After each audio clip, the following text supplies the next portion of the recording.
director at the White House, spoke a short time ago. The world of politics can be full of transactional people. Charlie wasn't one of them. He was the polar opposite. He loved life and he loved the people in his life.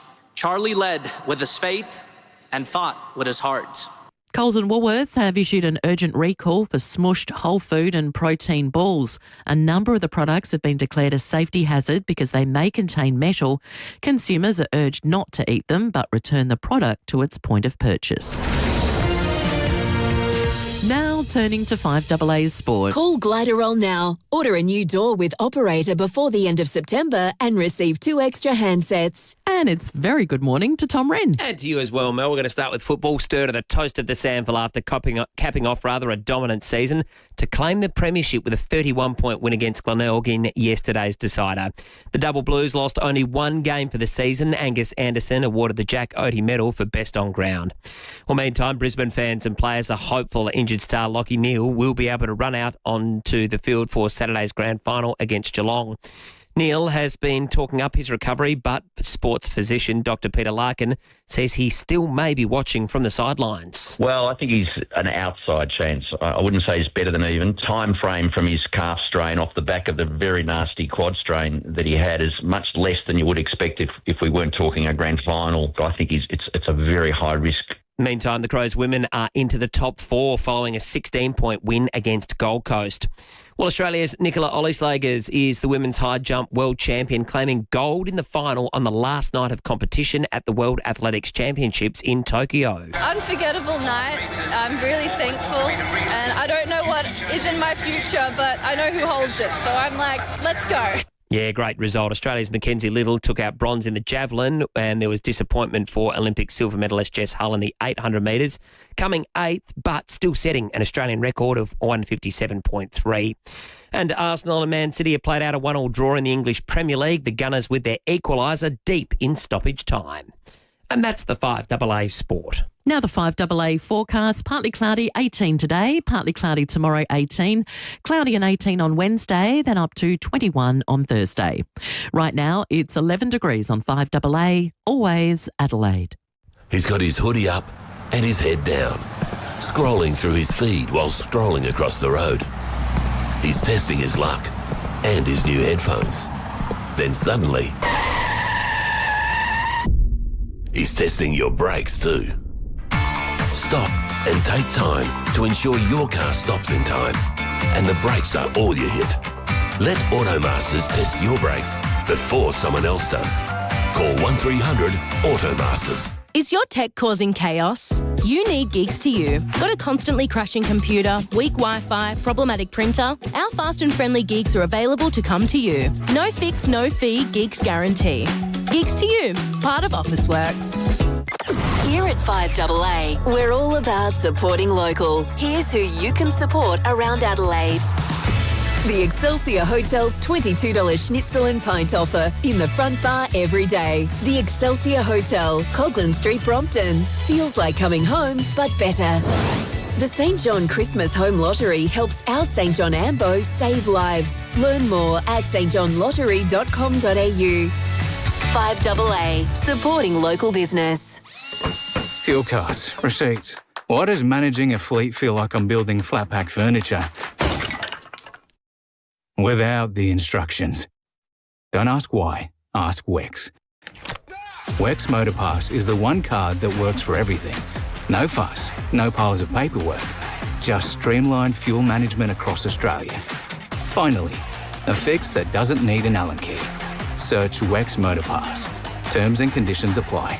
Life's a journey. As you grow older, every step should bring you more of what you want. And at ECH, they understand that. As one of SA's largest retirement living and home care providers, ECH offers more in every sense. More help at home, more support with your health, or the perfect new home to downsize to. ECH won't tell you where you should be, but they'll always support you to get more out of life. Visit ech.asn.au or call ECH today.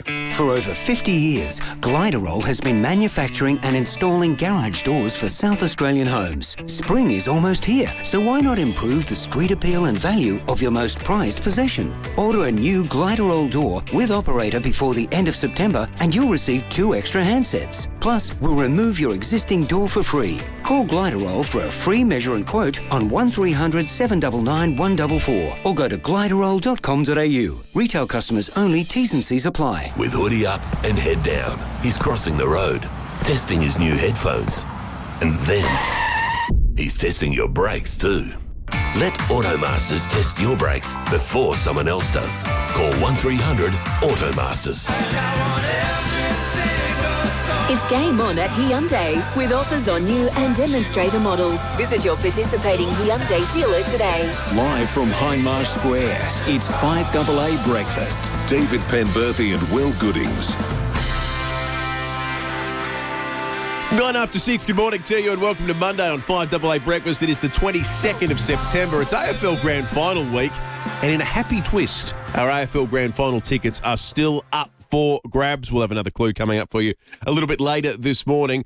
We're going to talk a little bit about the Charlie Kirk Memorial that's going on in Arizona as we speak. We'll be crossing there. Reed Butler for 9 News is covering that. Also today, the Leader of the Opposition locally, Vincent Tarsi, will be on the program. They announced a major public transport policy, 50% flat fees for public transport users over the weekend. We'll be chatting with Vincent Tarsi about that. We're going to do a lot of work this morning on the Optus bungle. At this point, you may ask, which Optus bungle? The most recent, the one that's claimed multiple lives here in South Australia and Western Australia, about which we've learnt significantly more over the weekend. We're going to speak to some of the people directly, but if you are someone who on Thursday or Friday of last week tried to call 000 and didn't get through, we want to hear from you this morning. We're going to document everyone we can speak to who was affected by this outage.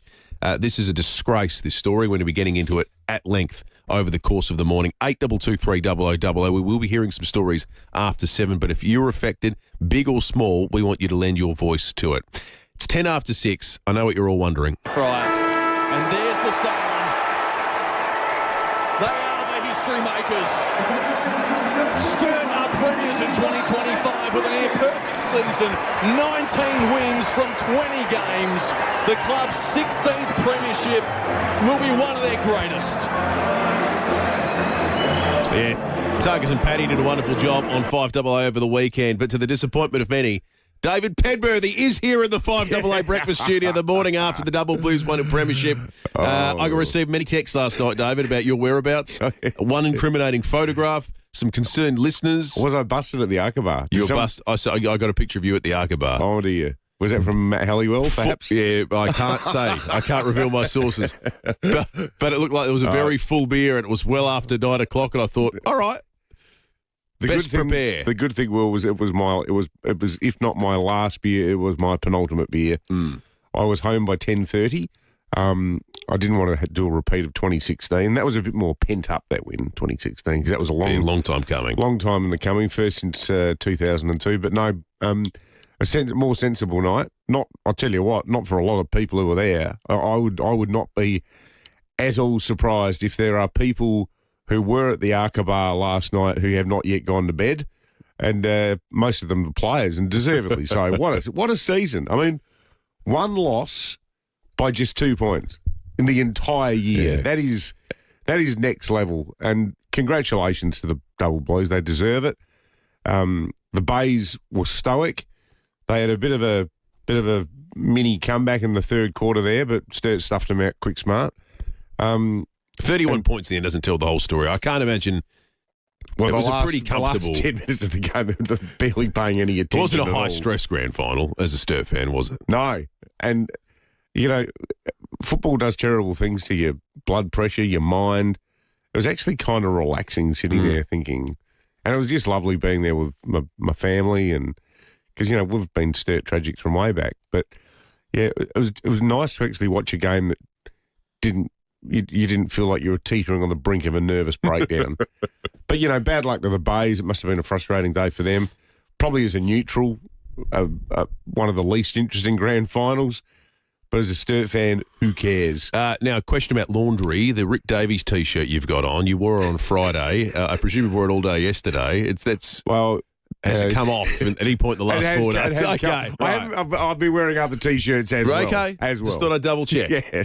Something for our Facebook and YouTube live stream viewers. It has been in high rotation, though. Yes, it has been. But Fair enough, too. You get suspicious about things, though, don't you? You know, you don't even change seats at games, do you? Superstitious, you mean? Yeah. What did I say? Suspicious? Yeah. I meant to say superstitious. Sorry. Hey, more importantly, geez, this Optus story is appalling, isn't it? It's a disgrace. It's so bad. You texted me about it on Friday because you were getting ready to do the news, and obviously I was it just broke, tuned out as the news the news was set that night, and I could just hear everyone. There was a kerfuffle because Stephen Rue was speaking, the CEO of Optus, and then when he said I think at that point in time they said 2 dead in South Australia. Yeah, and everyone just went, "What?" So there's now another person who died in New South Wales, isn't there? This is where it gets worse and worse for Optus because it's increasingly apparent they have no handle on the scale of this. So they originally said it was only SAWA and NT. Well, if you lived in New South Wales near the South Australian border, you too couldn't get Optus. There are more people that may have died.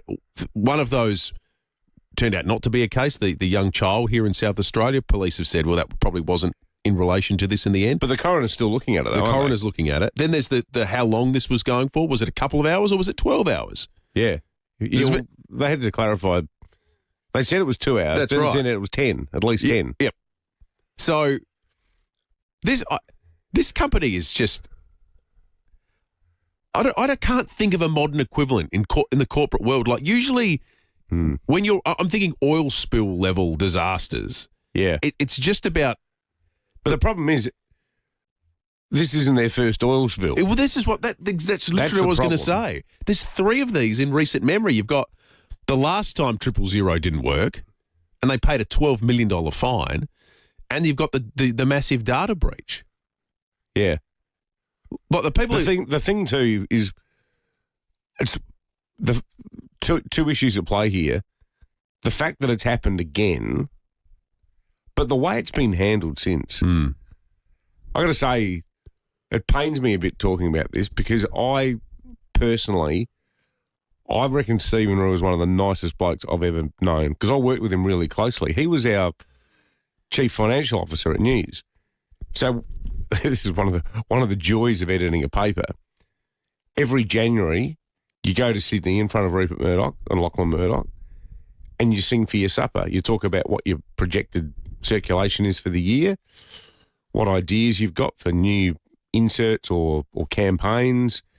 You talk about your headcount, your staff. It's a rigorous and intimidating process, and so it should be, because you're in charge of an organisation that's got, in the case of Sydney at the time, about 300 people. There's a lot on your plate, and you've got to count for all the money. So Stephen was the guy who just sit there like beady-eyed inquisitor. Everything you said, he'd go, no, Pemble. Go back to that slide. Yeah. Come on. Are you saying circulation's going to go up by that much? What makes you, what evidence do you have for that?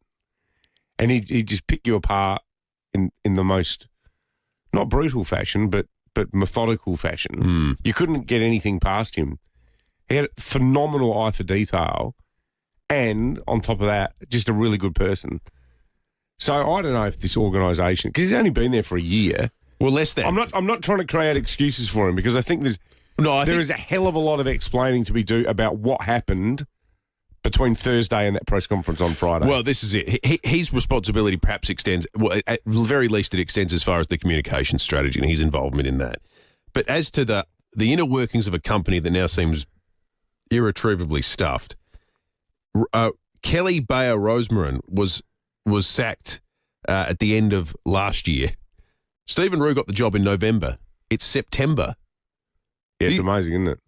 Like they're going to go through a second CEO at some point in time. You'd be better at hiring a apprentice lion tamer in terms of job security, don't you think? Well, trainee bullfighter wanted, Seville, Spain. Could you actually been the Singtel, the people in health insurance, people sitting there in Singapore that own Optus? They get an email inbox. Just a bit of an update about what's going on with your Australian Optus arm of things. But are they part of the recklessness too, though? Like, do they just treat it as a cash cow and not care? Yeah.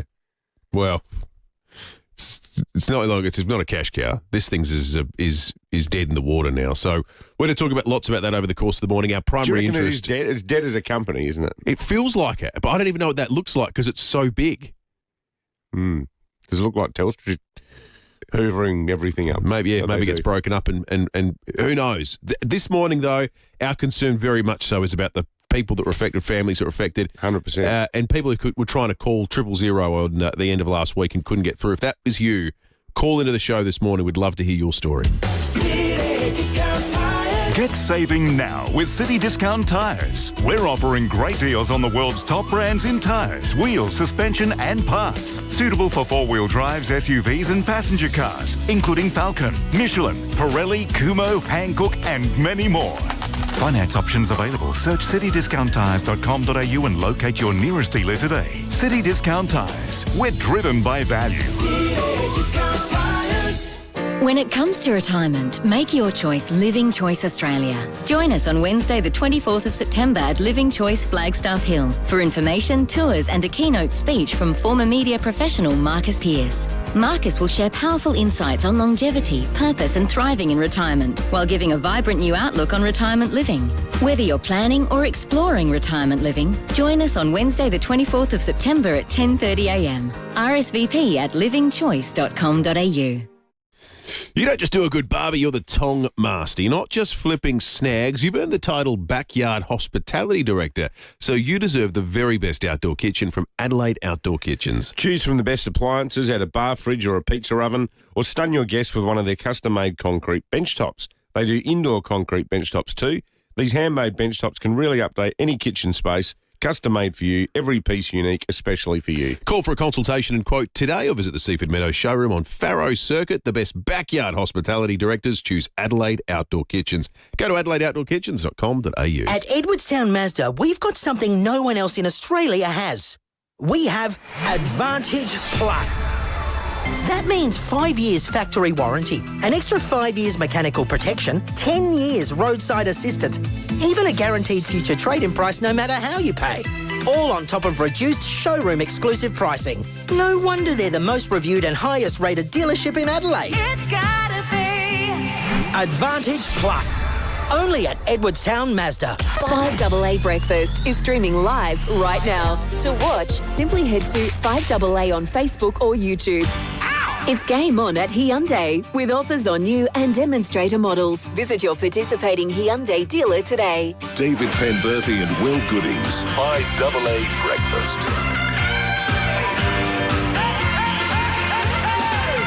21 minutes after 6, Tom Red shortly. We'll have a look at the weather for the week ahead too. But first, let's head to the US. Reed Butler for Channel 9 and the Today Show reporting at the Charlie Kirk Memorial. Huge event taking place at the moment in Arizona. Reed, good morning to you. Good morning. Yeah, absolutely massive. I stumbled on my words there, but it's been a very hectic morning already, and it's all still underway right now. So, Reed, what's actually happened so far? Is it a family thing? Is it a public thing? Is it a combination of the two? What's going on?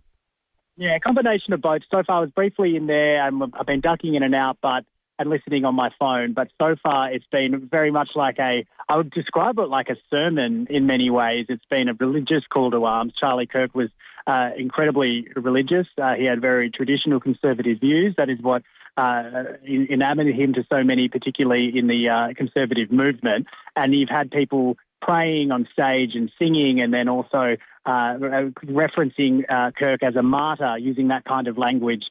And we have, in the past maybe 2-4 minutes or so, we've heard from the first big conservative name, the big conservative star, Tucker Carlson.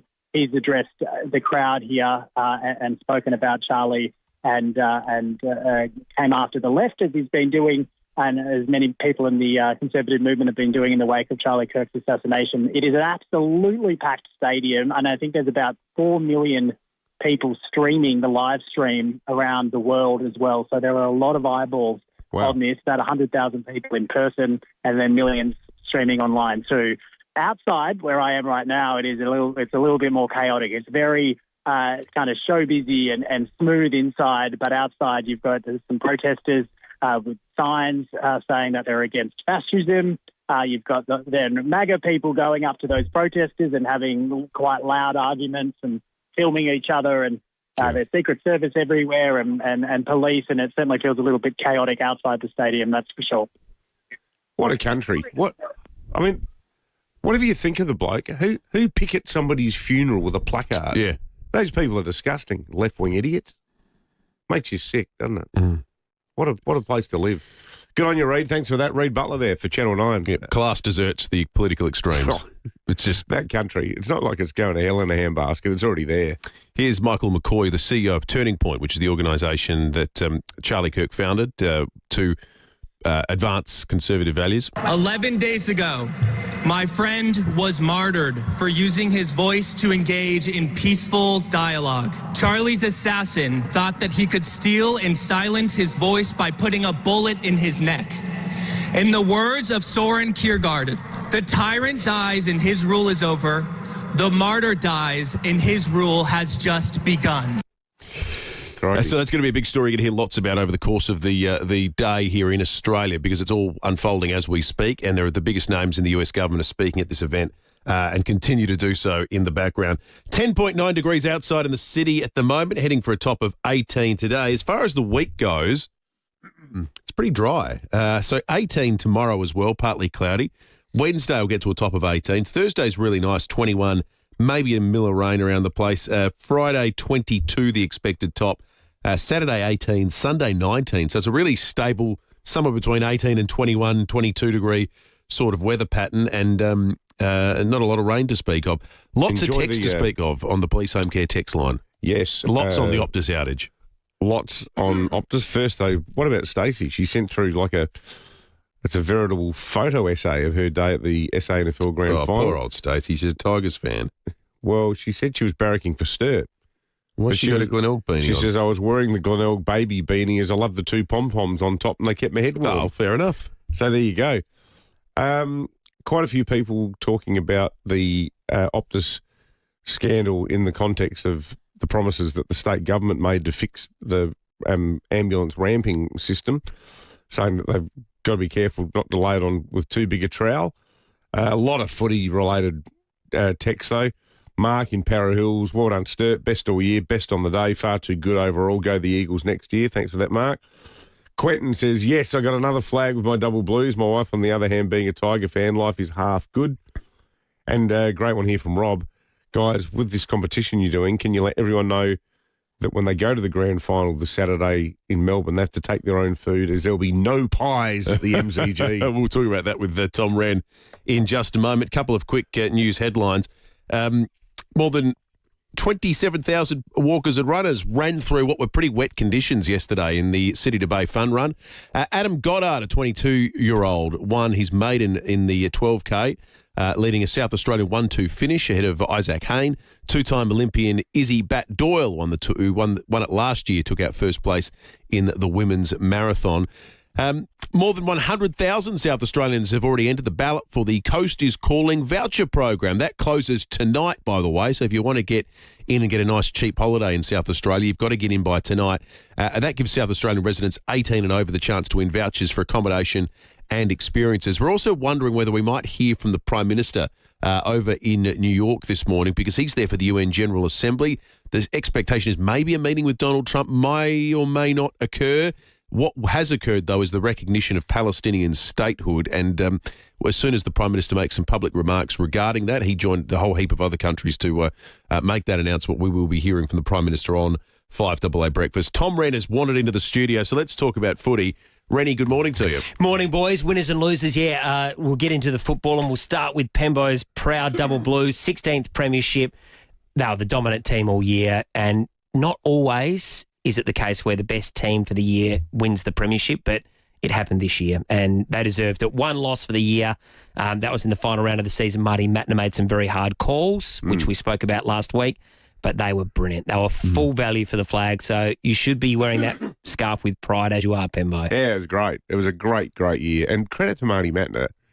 To turn a team around a team's entire philosophy in the space of one season, because Sturt were under his, and probably influenced by his time at Sydney with Roosie, but pretty defensive-oriented side. Yep.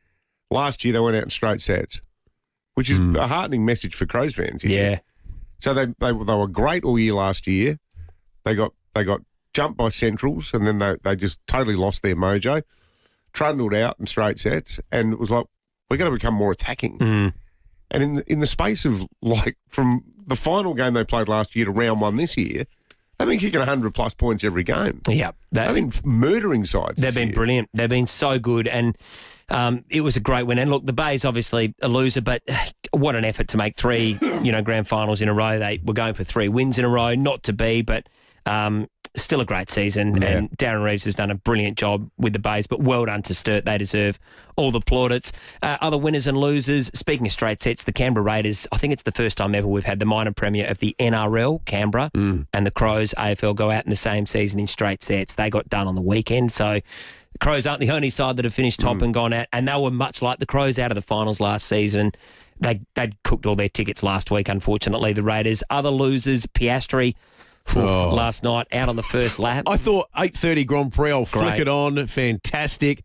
I turned it on lap 2, and I was looking at this leaderboard. Where's PIA? Yeah, where's PIA? It's not, I don't know, Piastri. maybe he slipped down a few. Oh, no, his name's greyed out right at the bottom. Disaster. Horrific. Look, the only good thing, if you want to call it that, is that Lando Norris finished 7th. So not a great weekend for McLaren, clearly, and all of a sudden Verstappen's starting to get himself back in contention. He's a great driver, isn't he? He's probably the best driver. Whether you like him or not, he's a great driver. He's a great driver. So he's now back in contention, but Piastri misses all points altogether. Still leads by 25. Other winners, Brisbane. I think most fans were happy to see Brisbane win, weren't they? Well, we're at the Most Goodie definitely. Park on date night. Kate and I watched the first 3 quarters there before we had dinner down the road. I don't think there was a single person at the pub barracking for the Pies. People were going berserk that Brisbane were flogging them. I lost my mind on a couple of chats with mates where a couple of Pies fans were on it saying, just gift you the, when they got the 100-metre penalty and a few other things. The Jamie Elliott free kick. But then there was that one, and then they went back at me pretty hard in the last quarter. That was a disgrace, that was decision. Terrible. Mind you, but they lost by 5 goals. They lost by 5 goals, Like, exactly. It was the lead story on the Herald Sun all day Saturday. Oh, Pies were robbed. That made them losing even sweeter for me. It was like, listen to them. Geelong, they have to be the favourites. They're the big winners. Unbackable. Don't you reckon as Crows people watching that game, or both games, it was a real reminder, more work to be done. And watching Geelong Hawthorn, you went, Tyson Stengel, Paddy Dangerfield, Jack Gunston, he's pretty handy in that side right now. What about Dangerfield? He steals himself for these games. It's unbelievable. He's a star. I mean, he's 35. Yep. He's one of the greatest of all time. Yeah, he genuinely is. If he wins at Norm Smith, he'll be one of 7, I reckon, to have won premiership Norm Smith Brownlow. He could do it. Other winners quickly, Nicola Olaslagers won last night the gold in the high jump, so a great effort there. Good on you, Rennie. Thanks, On your boys. jump.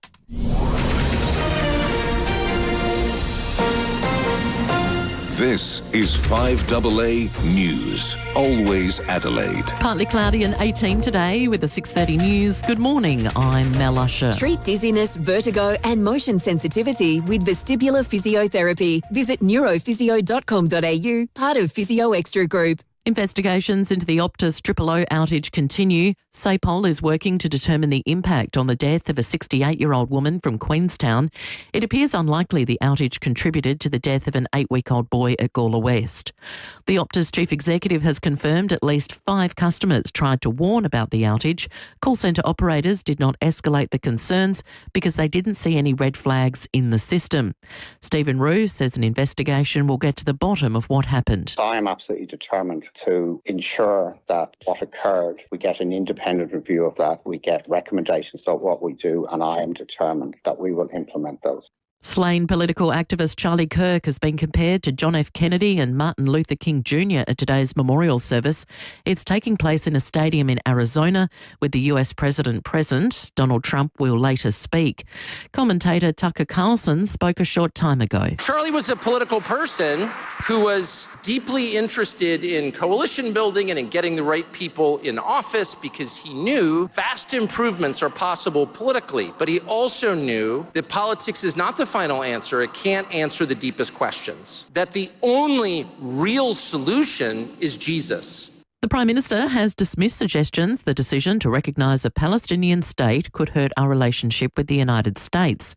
Australia, the United Kingdom and Canada are among 150 nations to have formally taken the step. Anthony Albanese says it's about the global push for peace. Look, it's not surprising that some people will have different views. Some people in Australia will have different views. People in Israel have different views on the Middle East as well. What's very clear is that now almost 80 years of conflict is 80 years too long. Israeli Prime Minister Benjamin Netanyahu has released a statement slamming the move, saying it's rewarding Hamas and is not going to happen. In Victoria, police have removed several firearms from a property linked to the wife of Desi Freeman as the manhunt nears the 1-month mark. It's reported the guns, which were legally owned by Amalia Freeman, were seized early in the manhunt and remain in police possession. It's not believed the guns were used in the fatal shooting of 2 police officers 25 days ago. Now turning to FiveAA Sport. Call Gliderol now. Order a new door with operator before the end of September and receive 2 extra handsets. It's over to Tom Wren. Thank you, Mel. Sturt has denied Glenelg a third straight premiership after winning by 31 points in yesterday's decider at Adelaide Oval. The Double Blues led at every change and blew the game open with 7-4 in the third term. Meantime, preparations will now begin for the AFL Grand Final after Geelong and Brisbane both won their prelims. It's likely both sides will need to make changes, Jared Berry dislocating his shoulder for the Lions, while Tom Stewart was concussed in the win for the Cats over Hawthorn on Friday night. Not a good night for Oscar Piastri in the Azerbaijan Grand Prix. He crashed out on the first lap. Teammate Lando Norris finished 7th to cut the margin to 25 points for the overall championship. The race was won by Max Verstappen. To basketball, Melbourne United have started the season with back-to-back wins after defeating the New Zealand Breakers at John Cain Arena 114-82. United was without star Chris Goulding, but they still dominated. Coach Dean Vickerman said the game plan was pressure. What we wanted out of them was to make the other team's point guards worry, and I thought they were good enough to set the tone and get that done tonight. And a big game in the EPL overnight, Arsenal and Manchester City sharing the points in a 1-1 draw. It means Liverpool has already opened up a 5-point lead at the top of the table. And that's the FiveAA Sport. Now the FiveAA forecast, heading for a top of 18 today, partly cloudy tomorrow 18, Wednesday cloudy 18 again, and then up to 21 on Thursday. Right now it's 11 degrees on FiveAA, always Adelaide. It's game on at Hyundai with offers on new and demonstrator models. Visit your participating Hyundai dealer today. David Penberthy and Will Goodings, FiveAA Breakfast. 25 to 7, police and weather coming up this half hour. Also, we're going to talk about a new style of scam targeting South Australian businesses, the nasty nature of the bad review. We're going to get into that before 7 o'clock today. Also, we're still on the lookout for anyone affected by the Optus outage late last week. Couple of new tidbits this morning. There was an Optus call centre overseas that received at least 5 alerts from people that 000 calls weren't working.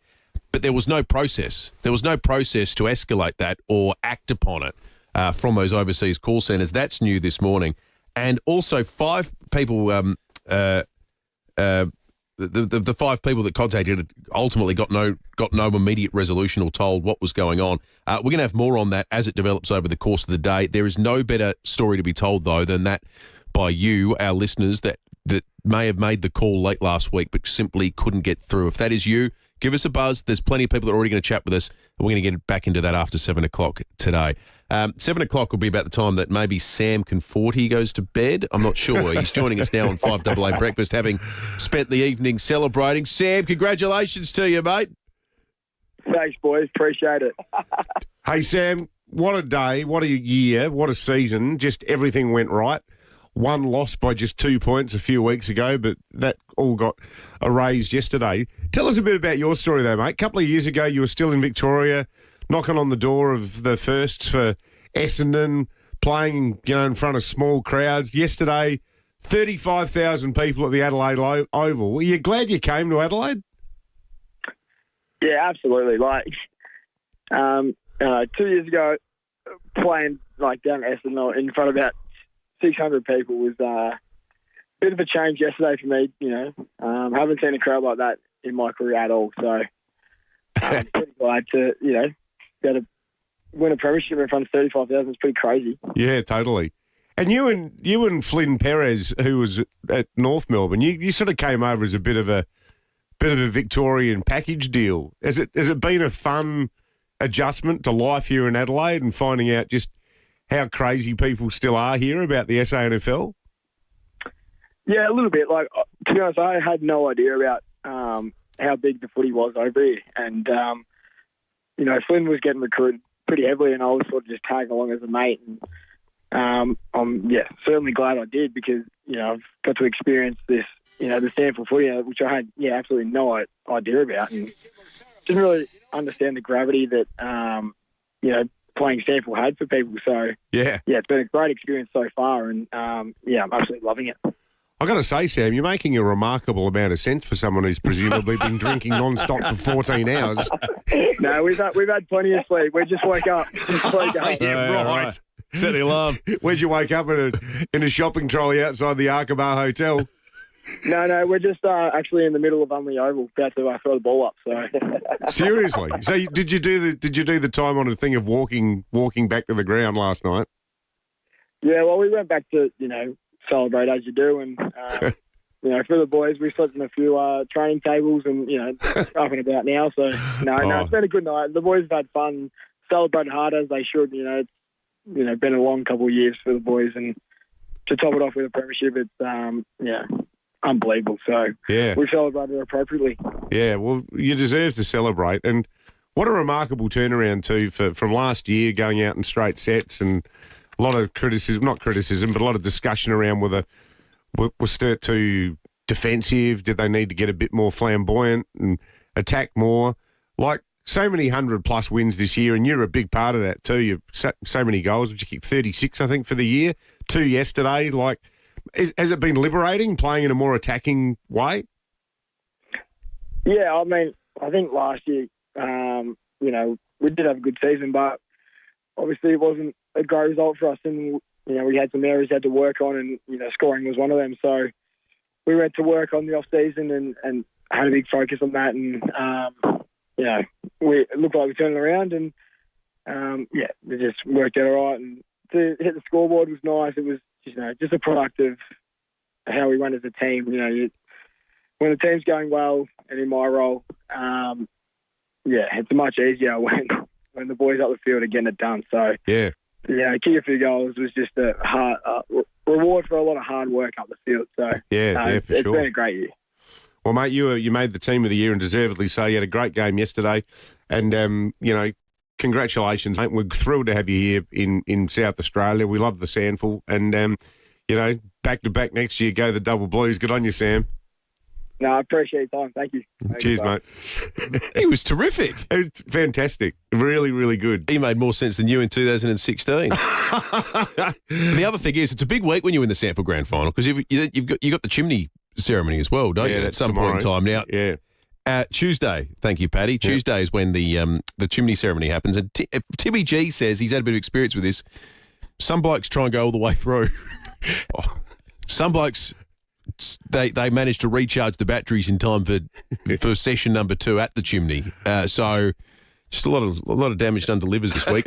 Nadine in Hallett Cove has called in. Nadine, good morning to you. Oh, good morning, boys. What a great morning it is. Were you there yesterday, Nadine? Yes, I was. It was good fun, wasn't it? Oh, it was absolutely fantastic. The crowd was really, really great. And I just think they had belief this season. That's all I can put it down to, from, as you said, where we were last year to how we finished the season and, the amount of times that we beat Glenelg this year. I think the Monkeys well and truly off the back. Hey, Nadine, I've just seen you've sent us some pictures. You've got a picture with the Premiership Cup. I certainly have. We went down. I went with my husband. Poor thing, he's an Eagles supporter. We haven't had too good a week in the family. Sorry, boys, I'm getting a bit choked up. We had to put our dog to sleep on Thursday. He was 16, so I've sort of really gone from a low to a high. Poor thing. Yeah, but just so proud of Sturt. My uncle used to play in the 40s. He didn't play too many games. He was in the war, but then I had a dear auntie that I lost a couple of years ago, and she was secretary to the Lord Mayor of the Unley Council for about 43 years. So we've got Sturt running through the veins, I tell you. Oh, good on you, Nadine. Well, we're glad you got some good news in a difficult week, Nadine. Nadine Hallett Cove, we might put those pictures up at some point. If you've got any pictures of you celebrating the win yesterday, you can send them through to us on the Police Home Care text line 048008 13 at 95, because sport's good when it can pick you up when you're down. Oh, for sure. It's really interesting. Sam Conforti, when he came over to Sturt, he said, yeah, we'd get playing in the seconds for Essendon. They'd play in some windswept oval, like 3 p.m. on a Sunday, and no one would go. There was no one there. We got a text to that effect from someone who simply signs off a sad Glenelg supporter saying it's interesting that over recent years the Sandford Grand Final gets a bigger crowd than the VFL, the Waffle, the Tassie League, and every other state grand final combined. Well, the crowd there yesterday... That is outrageous. Yeah, like GWS or Gold Coast would dream of a crowd like yesterday. You know, the SANFL, people should get into it more in the minor round because it's so good. It's just... And the way it's umpired too. Like, there's just less... The umps don't get in your face as much as they do. It's superior. I love it. Yeah, without a doubt, because there's less of them. But and there's less influence. Going to Unley too, you can stand there next to the playground. If you've got young kids, they can just go on the slippery dip and the seesaw, and you can just stand there watching the game. Like, it's easy to get a park. Like, there's so many, and the quality of it is good. And like dead set Sturt, they've got to be the 19th best football team in Australia right now. Here we go. No, well, seriously. Well, they'd beat anyone in the Waffle. They'd beat anyone in the VFL. And I reckon on a good day, they could probably beat West Coast. Seriously. That's a great... I'd love to see it. Pat called it. Yeah, I'd love to see it. He's been calling the SANFL all year, and he reckons it's true. They should play off. It should be a promotion relegation. The team that wins the SANFL plays off against the team that finishes last in the AFL. Well, then we should have, how good would that be? Premier League style relegation. That's what I'm saying. Yeah. Time to bring it in. Why not? That'd be a brilliant game to watch. Be so exciting, wouldn't it? It'd be said, not if you're a West Coast fan, but, there's only about 200,000 of them. We're going to check traffic, police and weather coming up in just a moment. Enjoy your outdoor area all year round with an opening and closing roof designed, manufactured and installed locally by Louver House. Thanks, Will, and morning, David. At Crafers West, a car fire the freeway down track near the tunnels. Virginia, big pothole, Robert Road near Taylor's Road. Marion, urgent telecommunication works, Marion Road near Finner Street. And starting to get a little bit busy this morning, Marion Road at the Anzac Highway intersection for works. Cameras, Clayson Road, Salisbury East and Liberated Drive at Paralawi. Music transforms young lives. Join the Australian Children's Music Foundation in breaking barriers to music education. Show your support at acmf.com.au. Adelaide's most accurate traffic on 5AA. Sitting on the loo struggling to poo? Here's some great news. Introducing new Caruso's Poo Ease Probiotic. Caruso's Poo Ease Probiotic combines the herb cascara, traditionally used in Western herbal medicine to increase bowel evacuation and relieve constipation, plus 5 billion friendly bacteria to support gut health. So if you're fed up sitting on the loo struggling to poo and would like to poo more, try Caruso's Poo Ease Probiotic today. From leading pharmacies and health stores. Always read the label and follow the directions for use.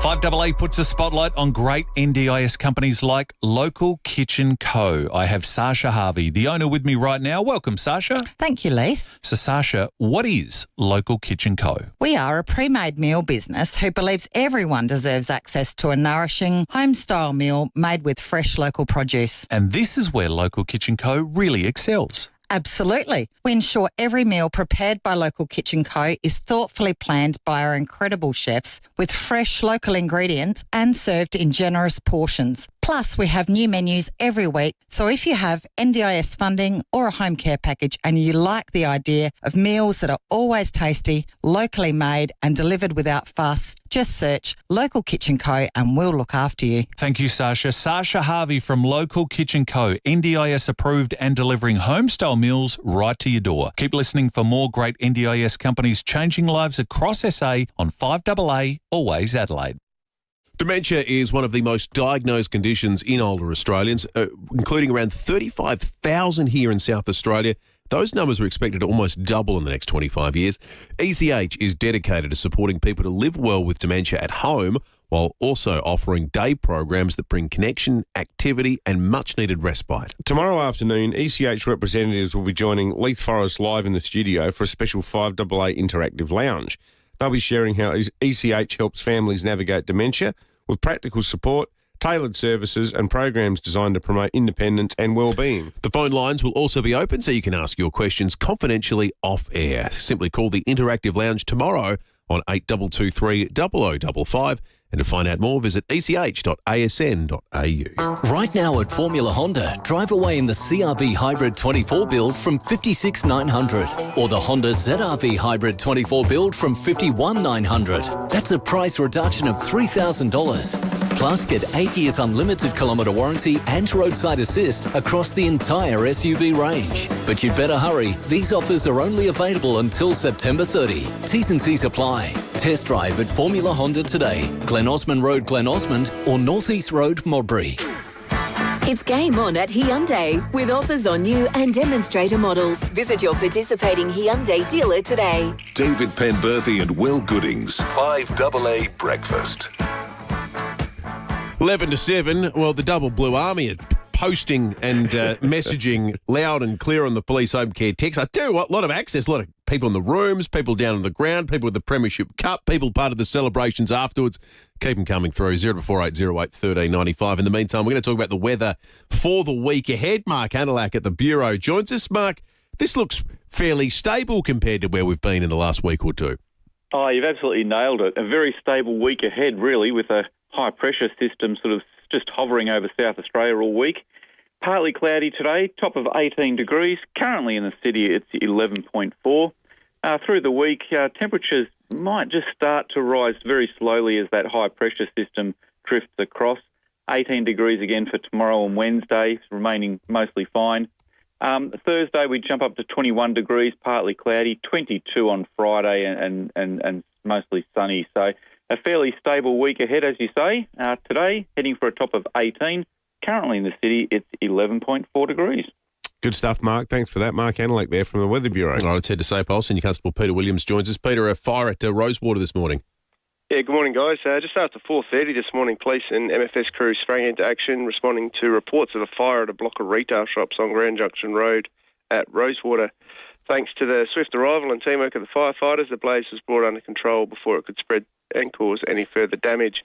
Fire cause investigators are attending the scene later this morning to determine how the fire started, and police are urging anyone who saw or heard anything suspicious or has CCTV or dash cam from footage in the area to contact Crime Stoppers on 1800 333 000.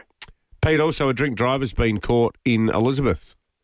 Yeah, police in Elizabeth East just after midnight had a bit of a you can't be serious moment when they pulled over a silver Nissan X-Trail on Spruance Road just after midnight. The driver, a 33-year-old woman, blew a staggering .254, not just over the limit, but well and truly in another postcode.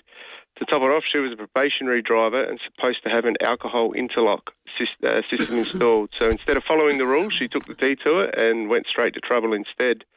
The result, her licence gone for 12 months, her car impounded for 28 days, and her next big planned event will be explaining it all to a magistrate. So the message here is quite simple. Anyone who is thinking of doing this, don't let a bad choice steer your life off course and make a smart call to not drink and drive.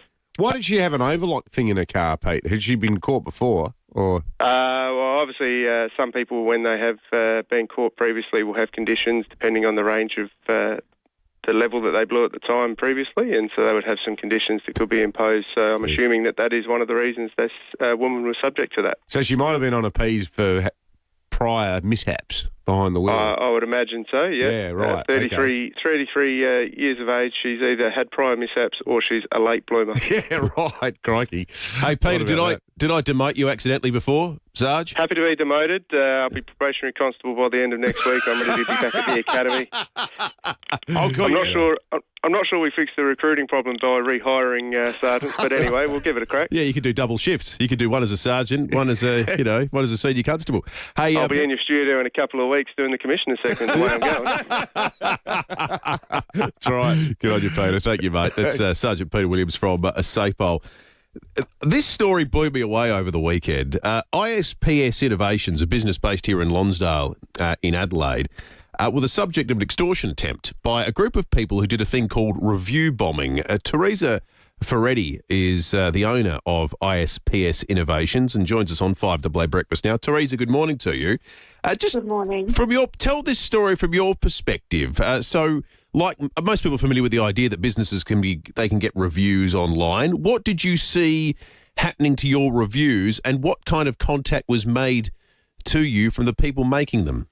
Yes, well, on last Thursday, I received a really strange call in the morning, and I get that a lot because my number, being a business number, is up online, and the person had an accent and was telling me he wanted to sell me Google reviews or reviews being removed, and I didn't think much of it, but I sort of shut it down and just said, you've got to ring the office for that.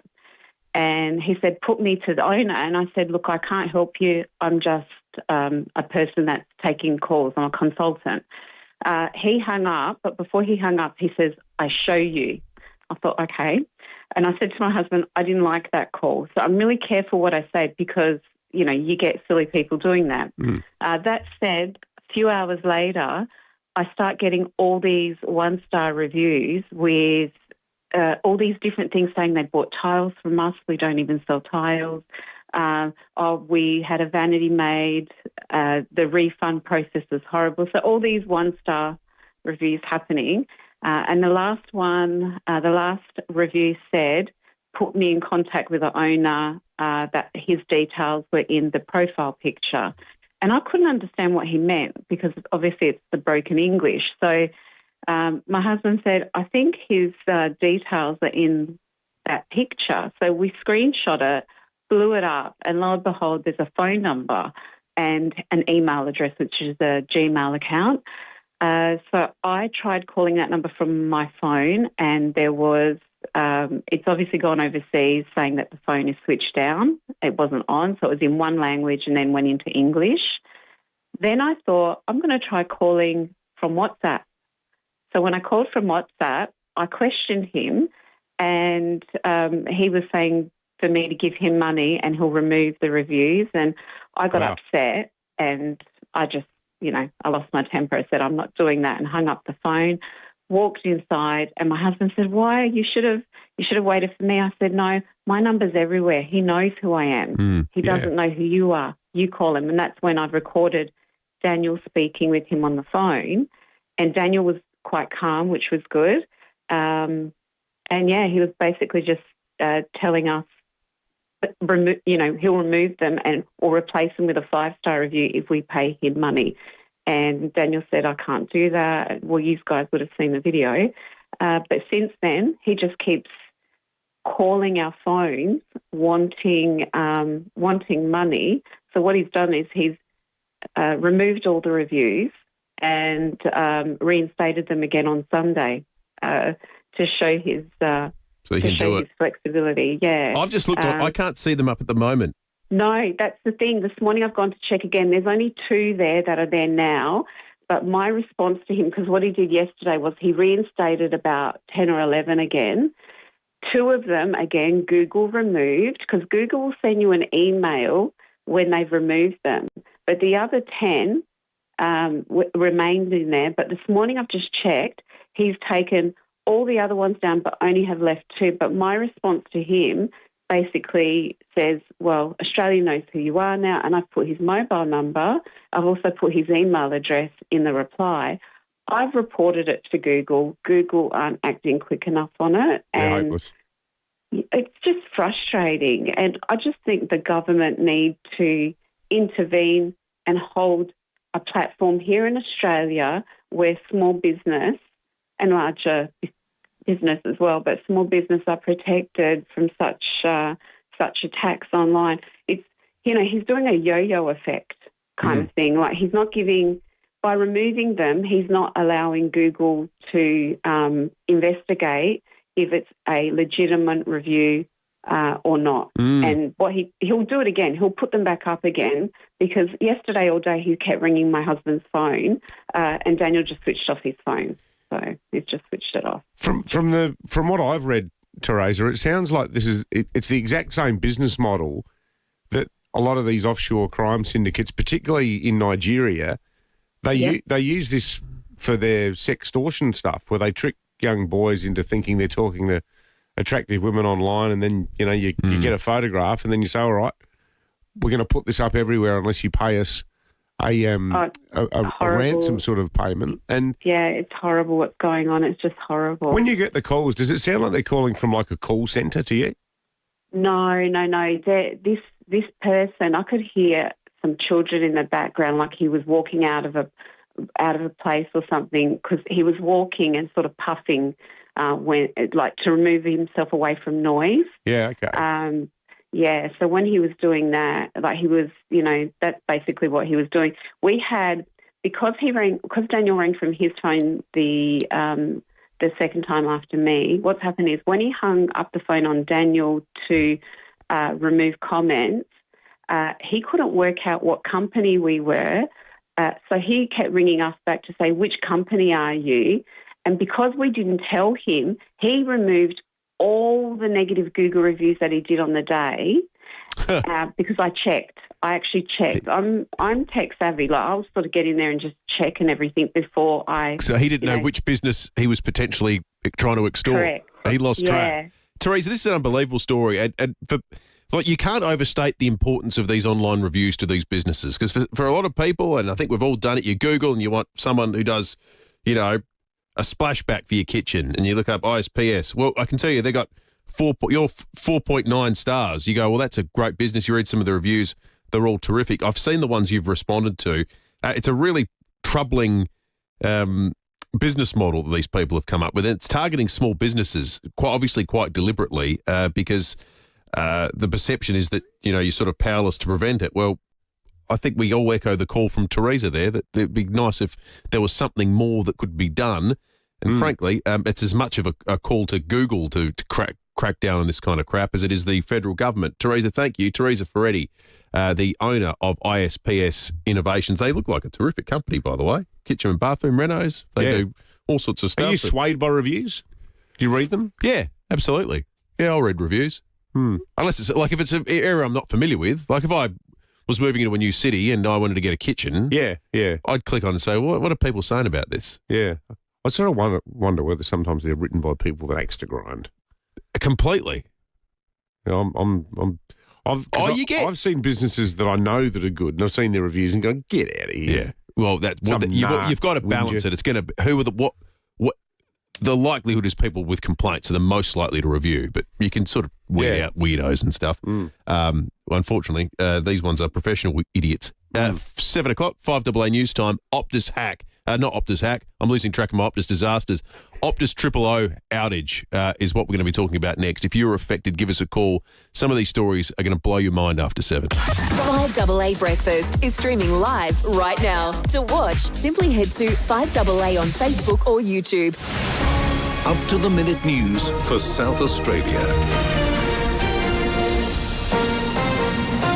This is 5AA News. Always Adelaide. Partly cloudy and 18 today with the 7 o'clock news. Good morning, I'm Mel Usher. Manage complex neurological conditions at Neurophysio in Eastwood with treatment and group classes. neurophysio.com.au. A fire at a block of shops at Rosewater is being treated as suspicious. Senior Constable Peter Williams says the alarm was raised on Grand Junction Road around 4:30 this morning. Fire cause investigators are attending the scene later this morning to determine how the fire started, and police are urging anyone who saw or heard anything suspicious or a CCTV or dash cam from footage in the area to contact Crime Stoppers on 1800 333 000. A woman has been busted more than 5 times the legal limit at Elizabeth East. The driver was stopped on Spruance Road. She allegedly produced a blood alcohol reading of 0.254. The 33-year-old was on her P's and subject to alcohol interlock conditions. Investigations are continuing to determine the impact of Thursday's Optus outage on the death of a 68-year-old Queenstown woman. SAPOL says at this stage it appears unlikely the outage contributed to the death of an 8-week-old boy at Gawler West. The Optus chief executive has confirmed at least 5 customers tried to warn about the outage. Call centre operators did not escalate the concerns because they didn't see any red flags in the system. Well, the clock is ticking for the latest tourism voucher ballot. This round of vouchers is helping destinations hit hard by the algal bloom crisis. Tourism Minister Zoe Beddison says the ballot closes at 10 tonight. Tourism vouchers have been very successful at different times to help people. This time more than 230 operators are put up more than 500 different options. The Charlie Kirk Memorial is being held in Arizona this morning. The political activist was shot dead during a public speaking event in Utah earlier this month. US Secretary of Health Robert F. Kennedy Jr. speaking to the tens of thousands in attendance. A few years ago, my brother David died, and I asked my mother, does the hole that they leave in you when they die, does it ever get any smaller? And she said to me, it never gets any smaller. But our job is to grow ourselves bigger around the hole. Australia has formally recognised Palestine as a sovereign state, becoming one of more than 150 countries to do so. Andrew Probyn is travelling with the Prime Minister, who made the announcement in New York ahead of a United Nations General Assembly. He says this will advance the two-state solution, and in doing this, Australia joins Canada and Britain, who also will use this week to make similar declarations. Now, the Israeli Prime Minister Benjamin Netanyahu has issued a furious response. He says it's not going to happen. The US also opposes this move. Now turning to 5AA Sport. Call Gliderol now. Order a new door with Operator before the end of September and receive 2 extra handsets. What's happening in the Sandful, Tom Wren? Well, Sturt, a little bit too good, Mel. They won a club's 16th premiership after beating Glenelg yesterday's decider by 31 points at Adelaide Oval. The Double Blues led at every change, Angus Anderson taking out the Jack Odie medal with 24 touches and a goal.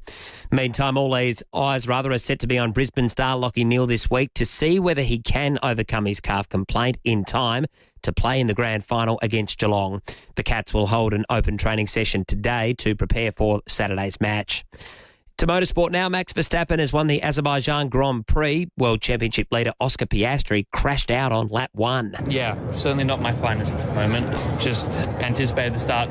Silly, simple error really with that. And then, the crash just didn't anticipate the dirty air in the way I should have. Clearly went into the corner way too hot, and that was that.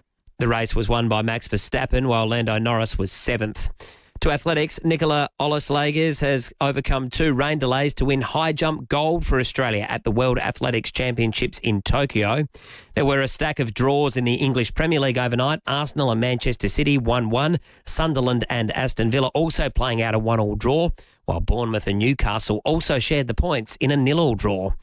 To golf, and Aussie Elvis Smiley has only just missed out on the biggest win of his career, finishing equal second at the French Open in Paris.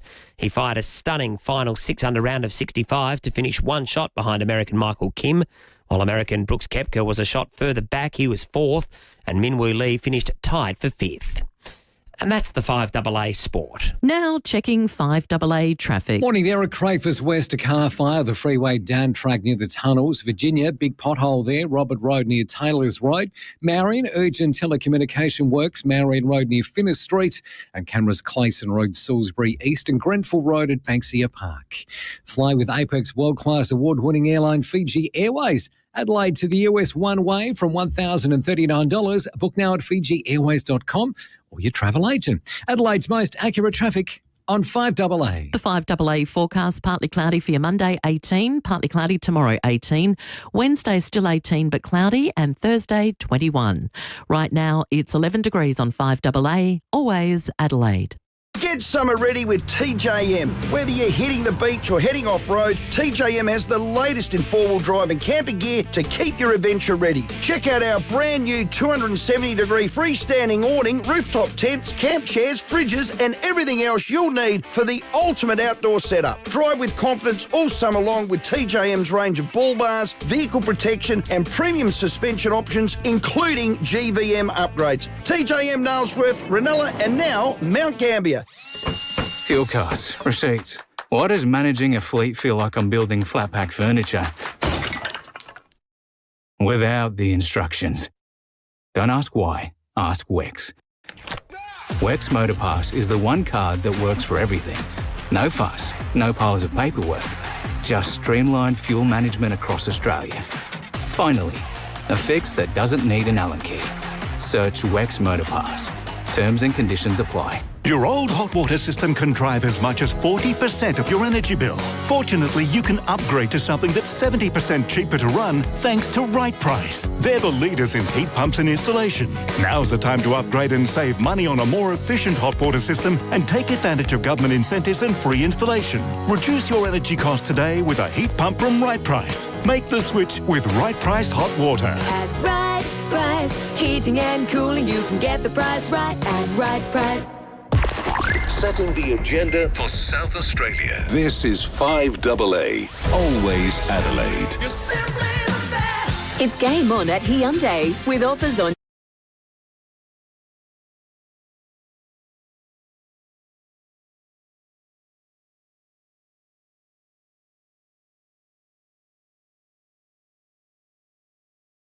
If you're joining us for the first time on this Monday, the 22nd of September, we just heard from the Weather Bureau, more of a stable sort of a week this week. It's beginning to transition from the wild early days of spring into the heart of it, and it comes with a whole week of pretty mild and totally livable weather this week, which is excellent. Yeah, and then we're going to be in a daylight saving in a couple of weeks. October long weekend. Well, the clocks go forward. No, that's not next weekend. It's the weekend after. You're right. Yeah, so 2 weekends from now. Not far off. I tell you what else isn't far off, the AFL Grand Final and the next clue in our Grand Final ticket competition, flights, accommodation. It is all included. Another clue coming up for you. Let me have a look at this. Let's say this hour, another clue will be coming your way to try and identify the mystery football identity that has your tickets. That is coming up before 8 o'clock. The biggest story in the last 3 days is one of the biggest stories of 2025 in South Australia. And this morning we have new details about the Optus outage that meant that people could not call 000 on Thursday morning. The reports now are quite contrary to the initial suggestion that was just a couple of hours. It may have been as many as 14 hours in parts of the country. The technical upgrade that started at 12:30 a.m. on Thursday and was stopped at about 1:50 p.m. As a result of people being notified of the problem. The breadth of this is wider than South Australia, WA and the NT now. We now understand people on the border to South Australia in New South Wales also couldn't call out. Also new this morning, a call centre overseas received at least 5 alerts from customers, people desperately trying to call in and say, hey, 000 is not working. But there are no protocols within the company to put that on, say this is a high priority, this needs to be fixed. And there's a real question about whether people at the overseas call centre even knew what the significance of people saying 000 is not working was. Well, they were in India, weren't they? It's a call centre in India. We believe so, yes. Is it even called 000 in India? Well, it probably isn't. Because in some countries it's like 911, we know, in the States. Yep. In Europe it's different too. Like they might have a totally different number. Well, this is just it. How on earth can you offshore something that crucial? How can that even be legal? Well, I don't think, this is the thing. Well, and this is what will come out. I think this is just probably their normal call centre. It's just that no one had anticipated where do your calls go when 000 doesn't work. And this is part of the issue for this company, who last year paid $12 million as a fine for an outage that happened in 2023 with thousands of people unable to call 000, which now looks in hindsight like a miracle that no one died on that occasion, when we know a number of people in South Australia and Western Australia have died on this occasion. That led to Stephen Rue, the current CEO, being installed in November of just last year. The expectation is, and the Tyson News reporting this morning, that he will be in all likelihood not survive this latest disaster, and the real question's about whether Optus will survive it in its current state. I just think, like, even the idea of him, I'm not trying to defend the guy because I've used to work with him and like him, but if he goes, does it actually fix the problem? Like, it looks like there's a whole tier of tongue-chewing idiots who just don't respond to a crisis when it's staring them in the face at this organisation. Like, to have people ringing up going, Triple O's not working.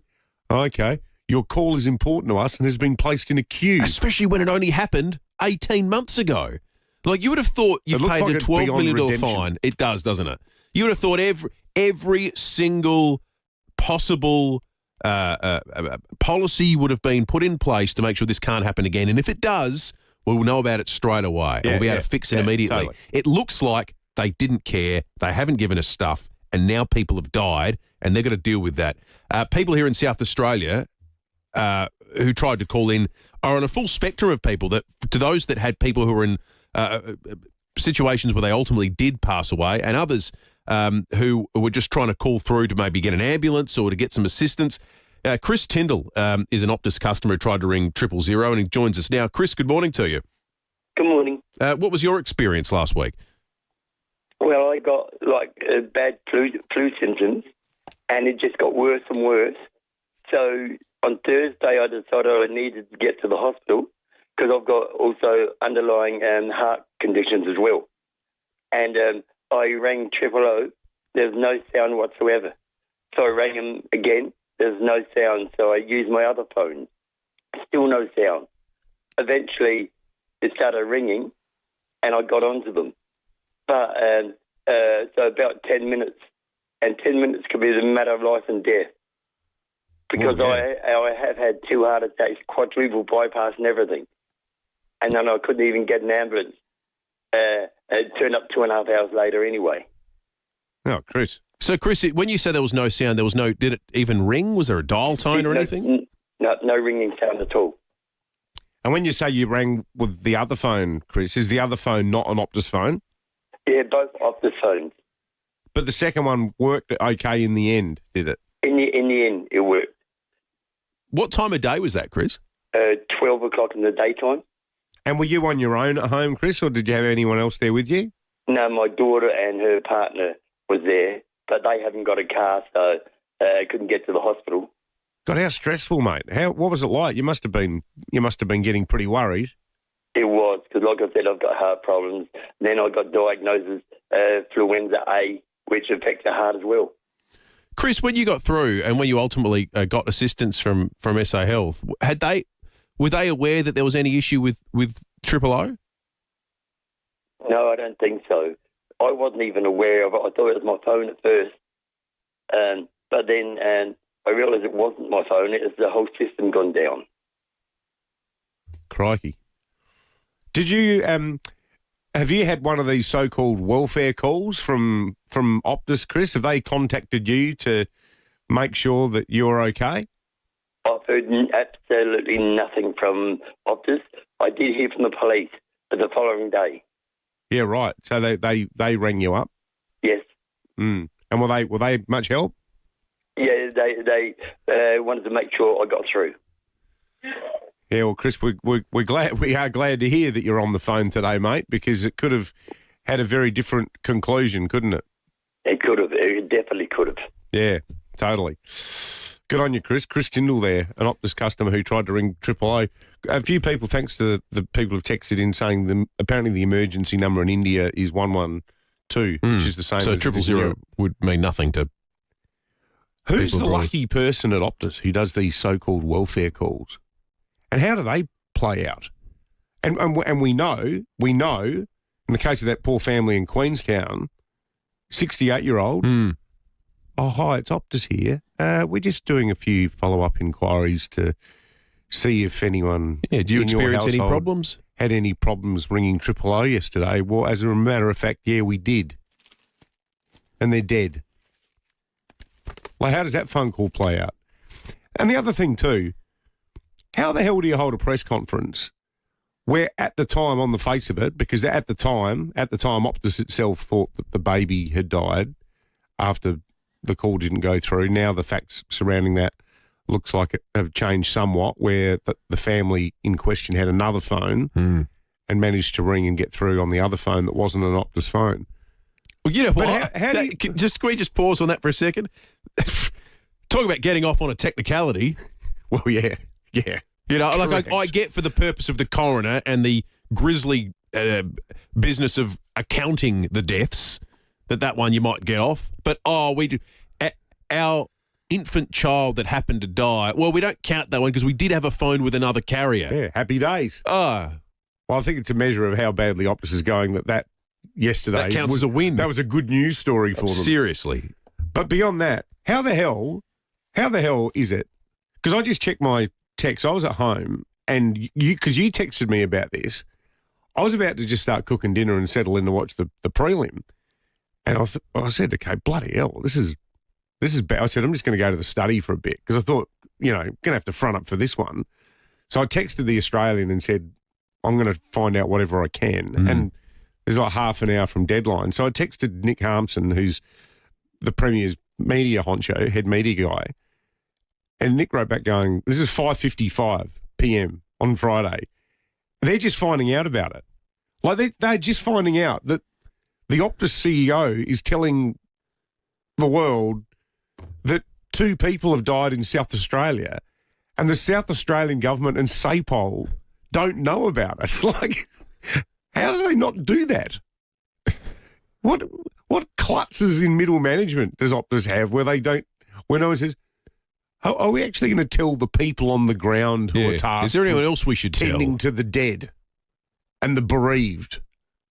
Like, it's just appalling. It's just mind-boggling. If you were affected, be your story having a happy ending or a tragic one, we'd like to hear from you. We want to hear from as many people this morning who were connected to this outage late last week. Maybe it's a family member that went through it and you know their story. Give us a buzz, 8223 0000, or text us on the Police Home Care text line, 0448 08 1395. Lots of texts are coming in. We'll get to some of those very shortly. Let's check traffic first. Enjoy your outdoor area all year round with an opening and closing roof designed, manufactured and installed locally by FiveAA House. Morning there. Crayfus West to Carfive, look out for this morning. She's on the freeway down track near the tunnels. Got a dirty great pothole, but Virginia to look out for too. Robert Road near Taylor's Road and Marion Urgent Telecommunication Works, Marion Road near Finistre. We're not seeing too many delays through there at the moment. Cameras, Liberator Drive parallel in Main North Road at Mawson Lakes this morning. Look for the RAA sign at over 400 independent RAA approved repairers across SA. You know you can trust them because RAA do. Adelaide's most accurate traffic on 5AA. 5AA Mornings with Graham Goodings. Joining me in the studio, Federal Opposition Leader Susan Lee. The Coalition had a crushing defeat at the last election. You're losing ground. I'm hearing what people are saying and understanding where they would like to see policies. Graham Goodings. What I can confidently say is that the Liberal Party I lead will always back aspiration. We are there for the people who work hard. Weekday mornings from 9 on 5AA. Always Adelaide. At Buy Urban Bathrooms and Kitchens, the swear jar takes on a whole new meaning. It's about their pledge to do everything they can to make your bathroom or kitchen renovation experience the best it can possibly be. It's a commitment their entire business takes seriously, from their incredible design team through to their selections and tradespeople. Every person at Buy Urban is invested. They swear by it.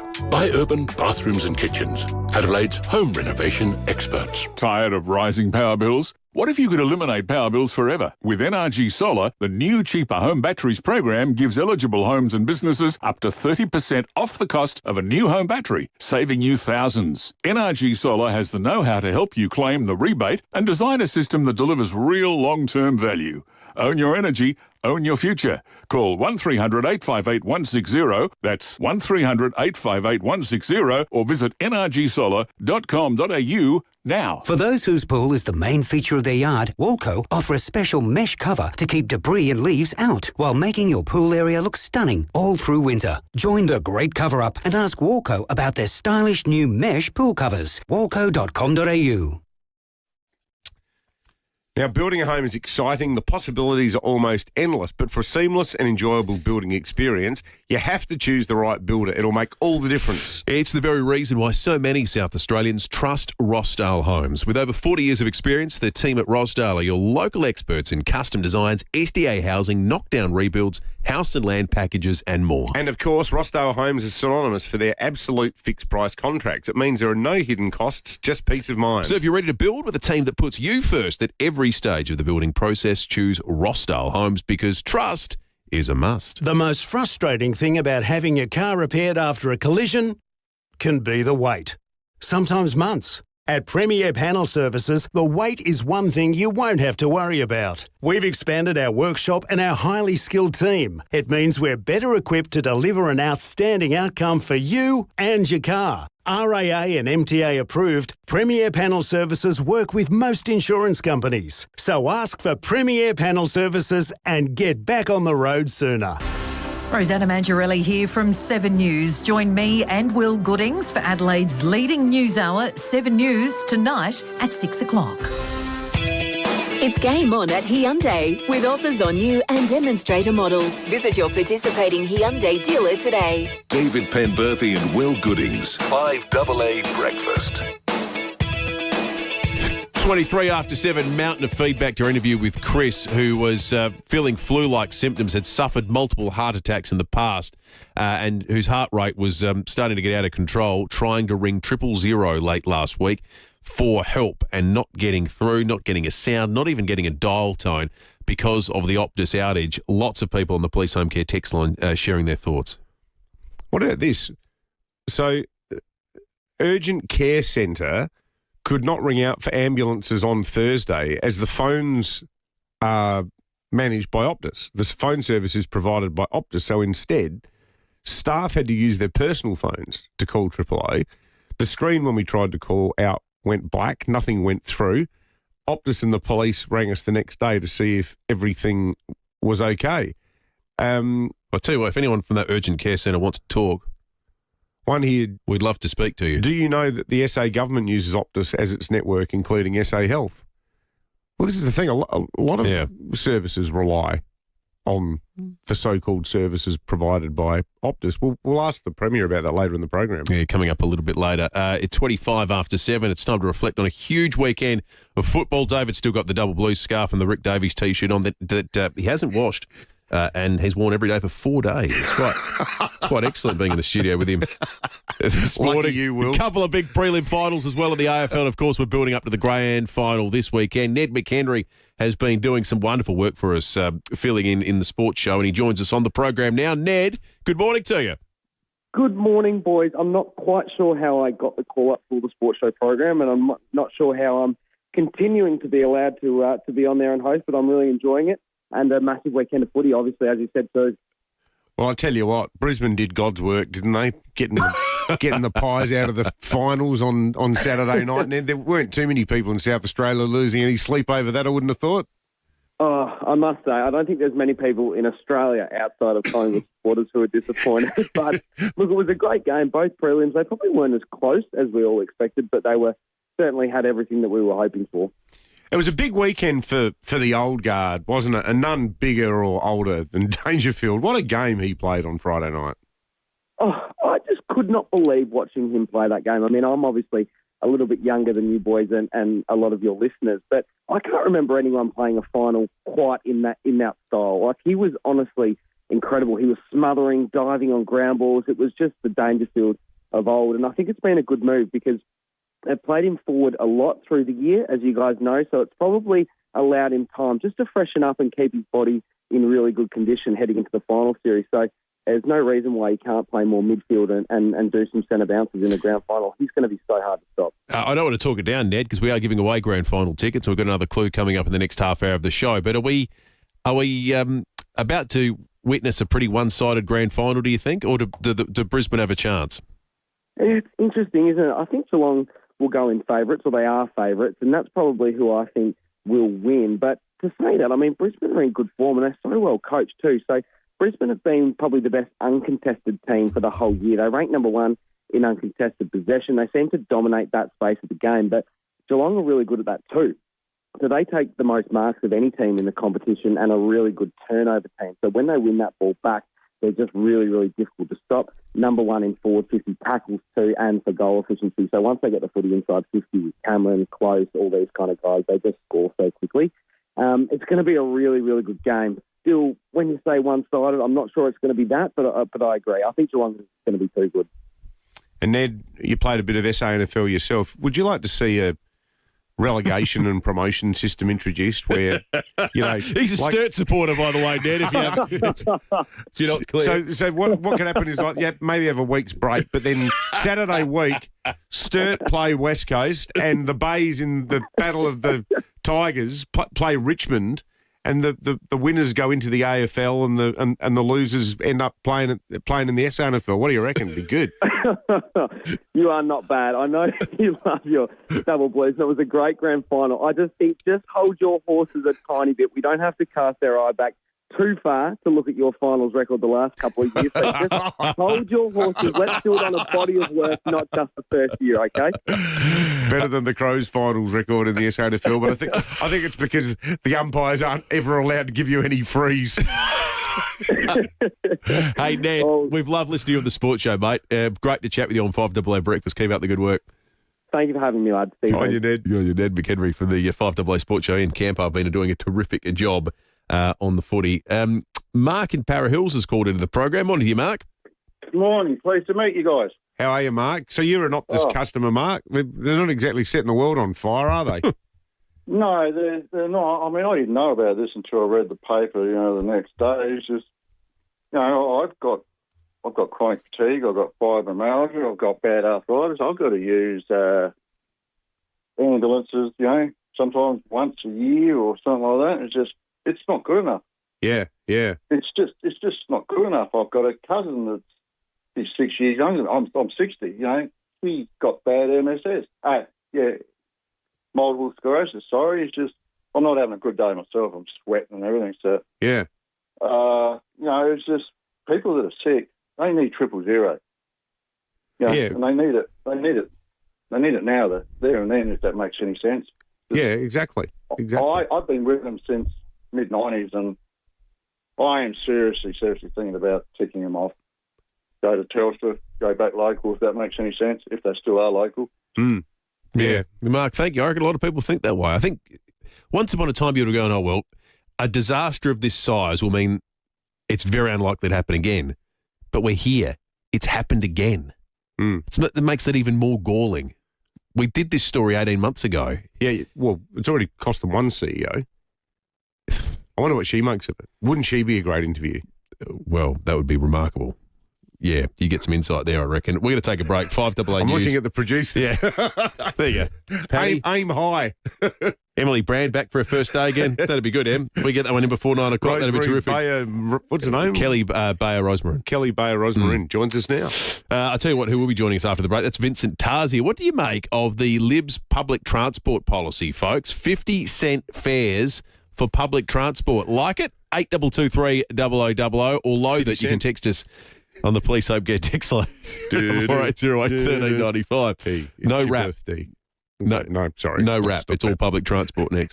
Get out there and give it heaps in the new Mazda BT50. Take on the biggest weekends in the top-of-the-range BT50 SP from $67,990 drive away. Or get worksite ready in the BT50 XT 4x4 dual cab pickup, now from $54,990 drive away. And until September 30, get a $750 accessories bonus with your new BT50. Visit your local Mazda dealer today. T's and C's apply. See Mazda.com.au for details.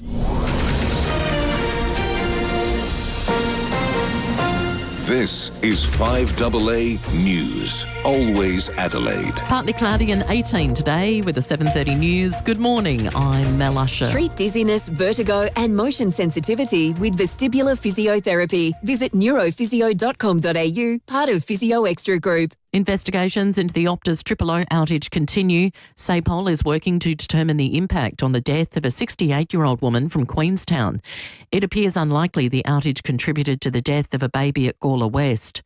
Adelaide man Chris Tyndall was caught up in the outage. He had flu-like symptoms on Thursday and has heart issues.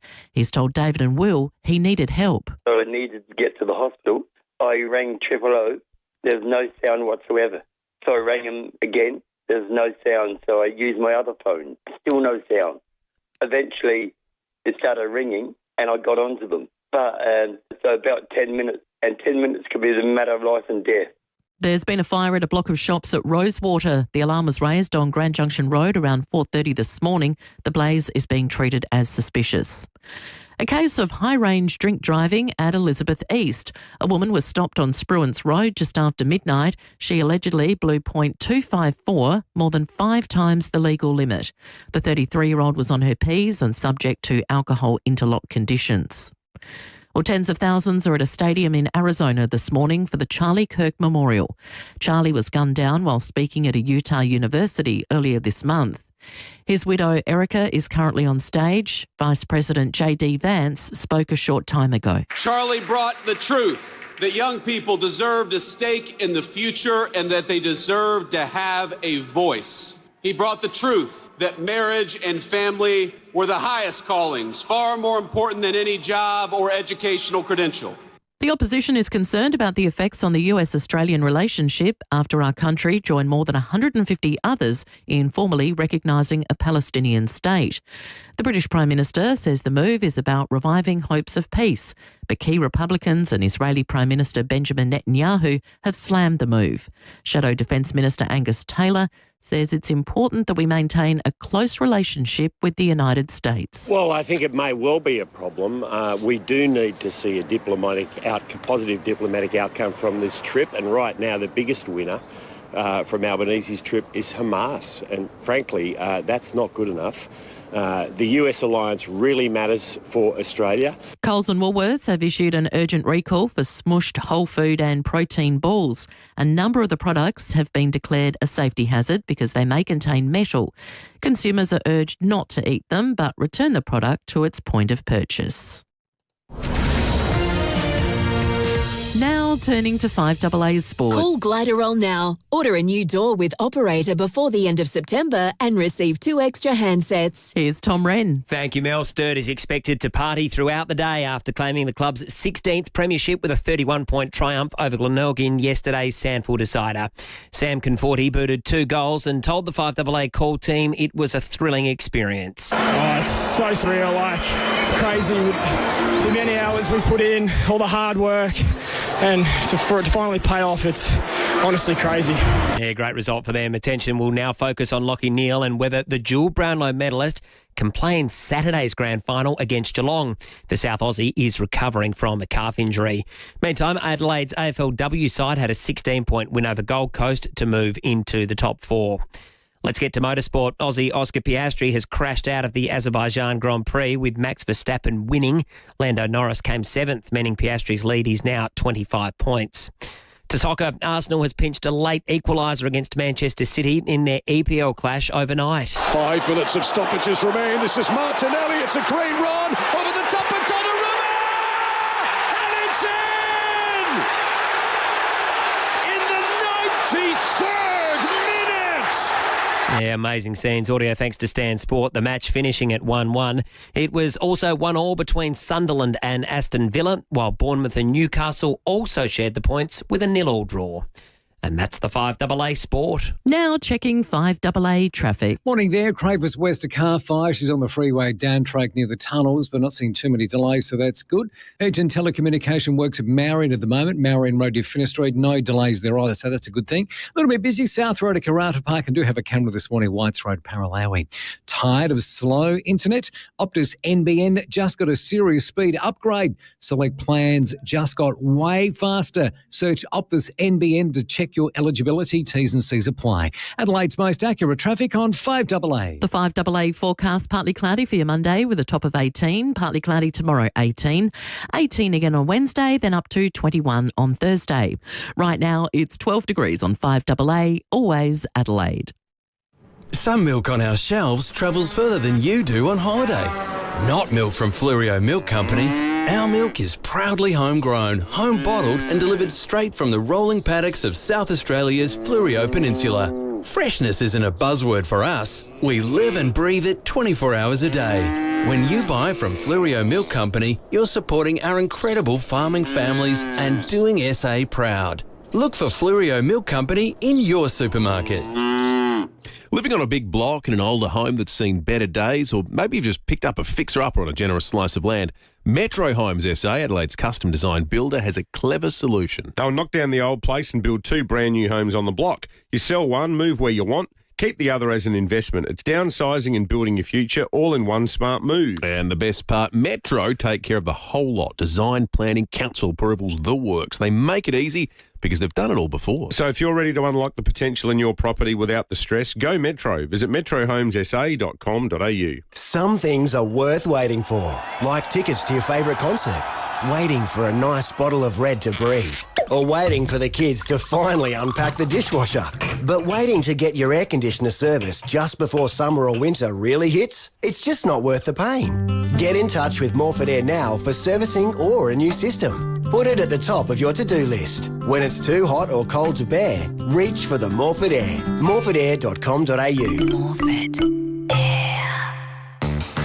The what's for dinner dilemma. Gotta be fun, fresh, fuss-free. But then you realise you've got all bases covered with Simpson's Pantry wraps and flatbreads. The last of the chicken and veg? Grab a wrap and make it a pizza. Last night's leftovers? Bang them in a wrap for tomorrow's lunch. Whatever's in your fridge, refresh, remix and wrap it up with Simpson's Pantry. They'll be absolutely wrapped. Simpson's Pantry. Absolutely wrapped. You could win $150,000 in next week's St. John Christmas Home Lottery Mega Draw. There's over 10,000 prizes to be won in the $7.5 million prize pool, including the $5 million grand prize package. You don't want to miss out. Enter before midnight Sunday for your chance to win $150,000. Your ticket will also be entered into all the weekly prize draws. Buy your tickets now at stjohnlottery.com.au. Licence M14834. Terms and conditions apply. See website for details.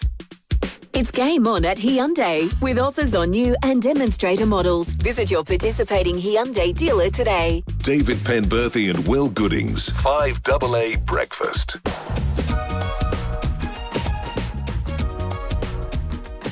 21 minutes to 8. Very shortly, we'll be chatting with the leader of the opposition, Vincent Tarsi. They announced a significant transport policy, public transport policy over the weekend. 50-cent fares. Love to get your thoughts, votes on that. 048008 1395 or call us on 8223 0000. Before we go to the leader, let's first head to Rosewater. Jazz Turlings for 7 News covering a fire that's taken place there. Jazz, good morning to you. What do we know about this Rosewater fire? Well, good morning, David and Will. This fire broke out at around 4:30 this morning. Police were called to a block of shops here along Grand Junction Road at Rosewater. Now, interestingly, this particular shop that has no signage was actually firebombed, or at least an attempted arson attack on the same shop around October last year. Now, at that time, 7 News reported that it was a tobacco shop and a number of illicit bongs and pipes were seized from the business back in October last year. Interestingly, though, neighbours here that we've spoken to this morning have said they haven't seen the business open for quite some time. Now, whether it is in fact the same business that was operating in October last year remains to be seen. And police have not confirmed to us yet this morning whether Operation Eclipse, which is the task force police have set up to tackle the tobacco turf wars in this state, will be investigating or not. But certainly a lot of suspicious circumstances surrounding this fire this morning. Yeah. Thank you for that, Jazz. Yeah, I tell you what, we should ask the police commissioner, can SAPOL actually, I'm sure they can, it'll take a bit of work, but it's worth doing. How many man hours have they spent working on arson attacks in the last 12 months? How does that compare with 5 years ago, 10 years ago? Well, it's gone from 0 to what it is today. Like 6:45 every day, like at least once a week. It would be once a week, wouldn't it? On average, it would have to be absolutely. weekly in Adelaide.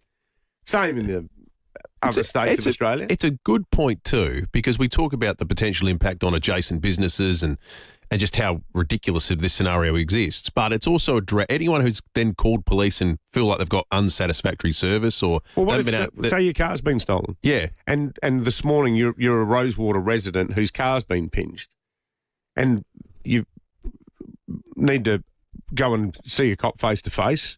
Either go to the station or maybe they're going to come to your house. The call would be, actually, look, we're going to have to reschedule that because we're going to a fire. Yeah. A gift shop's on fire again. Yeah, so at a time we've got already a drag on resources. We've got a recruiting issue. We've got a brand new world of crime that's created because of the stupidity of various federal governments. Yeah. Unbelievable. Totally. All right, let's talk state government. Vincent Tarzia is the leader of the opposition. Over the weekend announced a new policy, a flat 50-cent fare for all public transport rides. Vincent Tarzia, good morning to you. A few of our listeners, older listeners, have texted concerned about the language, flat fare. Does that mean that seniors won't have to pay, will they? Seniors will not have to pay, that's right. Okay. Good morning, David. Good morning, Will. So, yeah, seniors will not have to pay. Everyone else, it's a 50-cent flat fare, and that applies to Metropolitan Adelaide. And we've also announced for the first time ever an extension of that to Murray Bridge, so a new route out there for 50 cents. So you'll be able to get to and from Murray Bridge for $1. It's a big saving. How much is it going to cost to do this, Vincent Tarzia? Yeah, good question. So we'll obviously table all of our modelling costings in the usual way. The figure that's been reported on the weekend is $240 million. But for us, this is about making sure that we provide real cost of living relief to South Australians right. So the cost is $240 million? $240 million over the forward estimates, that's right. And now if you look at a saving for a family of four, the saving could be around $5,000 a year. So over the term of a government, I mean, that could be $20,000 back into the pockets of South Australian families. So it's a massive saving to them. We know Adelaide's one of the most car-dependent cities in the world. We know that people want to use public transport more. In fact, patronage hasn't corrected to pre-COVID levels. It's still around 10% down. And when they did this in Queensland, by the way, this has been a policy that's been embraced by Labor and Liberal parties in Queensland. The patronage rates have increased by some 30-40% in some areas. So it's a great policy to ease congestion on the roads. It's much better for the environment. I think it also has a number of productivity benefits. It's going to get people back into the city, and we know many of those businesses, especially in the city, are doing it tough, and this will certainly encourage more patronage into the city. And is it something that is going to affect the ability to provide the level of transport that is required with what presumably, based on the Queensland experience, it would be more demand, though, later? Look, I pulled over the side of the road here. I just saw the H20 go past my place. I'm up at McGill, and let me tell you, that bus at the moment is half empty. So I think it would be a great problem to have if this was so popular that all of a sudden people caught more public transport, there was less congestion on the road, and they were able to take advantage of that cost of living savings. So look, down the track, certainly if it's that popular, then we may have to look at more routes. But it's not just Metropolitan Adelaide. We're also proposing an increase in services in Port Pirie, Hindmarsh Island, Victor Harbour, Adelaide Hills, the Barossa, and as I mentioned, Mount Barker and Murray Bridge. Because at the moment, the regional centres, they've got the lowest spend per capita out of any state in Australia in terms of bus transport. And we just don't have the rail projects that they do, say, on the east coast of Australia too. So 240 over the course of the forward estimate, so about $60 million a year. Did you model or look at just making it totally free? Yes. As has been pointed out in the past, there are some benefits to getting some value and having people appreciate that in terms of paying something. And, of course, whatever you receive, you can now invest back into the network. So, yes, that was absolutely a consideration, but we think 50 cents is the right balance to enable us to continue to invest in the network. Opposition Leader Vincent Tarzia, thanks for joining us this morning, and let us know what you think, folks. Lots of text coming in. Yeah.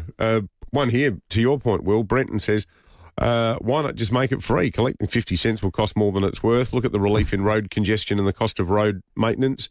One here saying best way Vincent Tarzia could win the next election would just be to put up posters saying we will fix ambulance ramping. It's worked before, and it clearly doesn't matter if you make it twice as bad. And a few people saying they think it's a bit of a gimmick. And Darren in Ranella says, how about fixing rural problems in this state, starting with the health system and housing? And to all the seniors who've texted in, as you just heard Vincent Tarzia say, free travel for people with seniors cards is staying. So it's not like you're going to have to start paying 50 cents. You'll still keep getting free trips. All right, it's 13 minutes to 8. We're going to check traffic and come back with more in just a moment. Remember, you can call us to at any time on 8223 0088. And remember, wink, wink, nudge, nudge, grand final clue. Ooh, yes. Very, very soon. Very, very soon. So stay listening. Well, you said before 8. I did. So it's got to be within the next 13 minutes, I would have thought. There was a clue about the clue. I'm no rocket surgeon, but that would seem to be the case, Will. All right, enjoy your outdoor area all year round with an opening and closing roof design, manufactured and installed locally by Louver House. Morning there. Roads looking pretty good for the rainy today. Wrexham breakdown free. You like that on a Monday, that's for sure. Marion, urgent telecommunication works. Marion Road near Finner Street, but no stress there. There is no delay, so that's good. Pothole at Virginia, bit out of the way, but keep it in mind. Robert Road near Taylor's Road. It is starting to get busy at Hillier for works. Anglevar Road near Stephen Heath Road. Still got pesky cameras, no rest for the wicked. Kelly Road, Modbury North, and Liberated Drive at Paralawi. The brand new Glenelg BMW showroom is now open. All models on site to view and test drive to suit all lifestyles.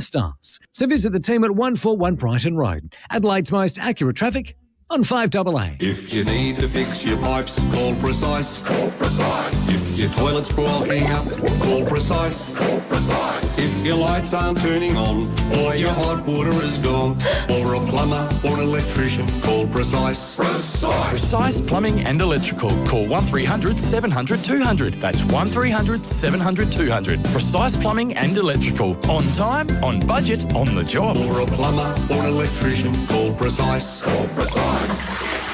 Introducing the Caliente by Beechwood Homes. A multi-level masterpiece of design, innovation and style. Inspired by the effortless glamour of Palm Springs in California, it's bathed in natural light through clever architectural design. At its heart, a stunning 6-metre island bench anchors a kitchen that's as beautiful as it is functional. The Caliente is open for viewing at 10 Simon Crescent, Craigburn Farm, Saturdays and Sundays 1 to 4:30pm. Life's good. It's even better in a Beechwood home. Australia's Cheaper Home Batteries program is here, and it's your chance to save thousands on a new home battery system with up to 30% off a battery installation. NRG Solar can help you claim rebates with up to $18,500. Whether you're adding a battery to existing solar or starting from scratch, now is the time to act. The great people at NRG Solar, they're ready to help you maximise your savings. And yes, systems installed from now are eligible. NRG Solar are the local experts. They'll guide you through your options and help you lock in the rebate. Visit nrgsolar.com.au and call 1300 858 160 and get ready for lower bills and real energy independence. That's 1300 858 160. Hi, Daniel Talia here, General Manager of Home. That's HAUME. Put simply, we buy homes. If you've received a letter from us in your mailbox, don't throw it away. You may be throwing away a golden opportunity to sell your home at market value. With zero effort, advertising fees or commissions, you'll save thousands of dollars. If you've received a letter from us, it means we're serious about buying your home. For more info, visit home.com.au. That's HAUME.com.au. Steinborner has done it again. The Jack T9 Ute has landed at Jack Motors in Gawler. Enjoy a 5-star ANCAP safety rating, 7-year unlimited K warranty, 7-year roadside assistance, 7-year capped price servicing. The Jack T9 impresses with a turbocharged diesel engine, 4x4 dual-range transmission, 3-tonne towing capacity, and it can easily handle a full-size Aussie pallet with a 1,045-kilo payload. All this from $39,990 drive away. Jack Motors, it's well worth the trip. Gawler, Barossa and Clare, or at gawlerjackmotors.com.au. 5AA Breakfast is streaming live right now. To watch, simply head to 5AA on Facebook or YouTube. It's game on at Hyundai with offers on new and demonstrator models. Visit your participating Hyundai dealer today. David Penberthy and Will Goodings, 5AA Breakfast. 9 minutes to 8. Who wants to go to the AFL Grand Final? At least you've got a team to go for now with Brisbane in. Geelong fans. We've probably got a few Geelong fans that are listening in. We shouldn't be too cruel. We've got people listening here, Barrack, for Collingwood. We do. But God bless them, by the way. They've had to put up with a lot. Yeah. Listening to us. Hey, we have tickets, accommodation, flights, the whole shebang to give away. All you need to do is identify our mystery footballing identity. AFL authorised GF promotion, GFAFL 24/148. We've had 5 clues to this point. 5 clues to this point. The clue this morning. This turn of phrase. Does it point to an origin? The clue this morning comes from Westlakes. Comes from Westlakes. Like you. Am I the mystery identity? Did you play football? I tell you what, it is a real stretch calling me a footballing identity. We might have stretched the credibility of the competition beyond what's reasonable. Comes from Westlakes. What does that possibly mean? I don't know. Actually, I don't know. I can think of a couple of. The more you think about it, the deeper that potentially gets. Comes from Westlakes. 8223 0000. How does it fit with the other clues we've heard thus far? So I'm reluctant to say anything lest I accidentally, Clue 6. Like the chimp sitting in front of the typewriter. By the way, accidentally get it right. This is either going off today or it's going off by Thursday. We've had a chat. It's not fair on Friday to ask people to jump on a plane. That, so for grand final. It's going to be announced. It's going by off on Thursday. Well, it could go off today. It could go off today, but I'm just saying Thursday's a hard deadline. So how will that work? So Thursday, will we just kekeep doing questions, getting easier and easier? Letter. That's right. 8223 0000 is the number. Paddy and Em ready and waiting to take your calls. Australia's island state is what mania? We haven't quite got to that point. Jake and O'Halloran Hill, good morning. Hey, good morning, guys. Hey, Jake, have you been listening along all last week? Have you got all the clues, do you think? I listened pretty much midweek. I missed out the first 2, but some lady gave me the rest of the clues. So it's a very, very tough stretch trying to find the answer out of all the clues so far, but we'll see how we go today.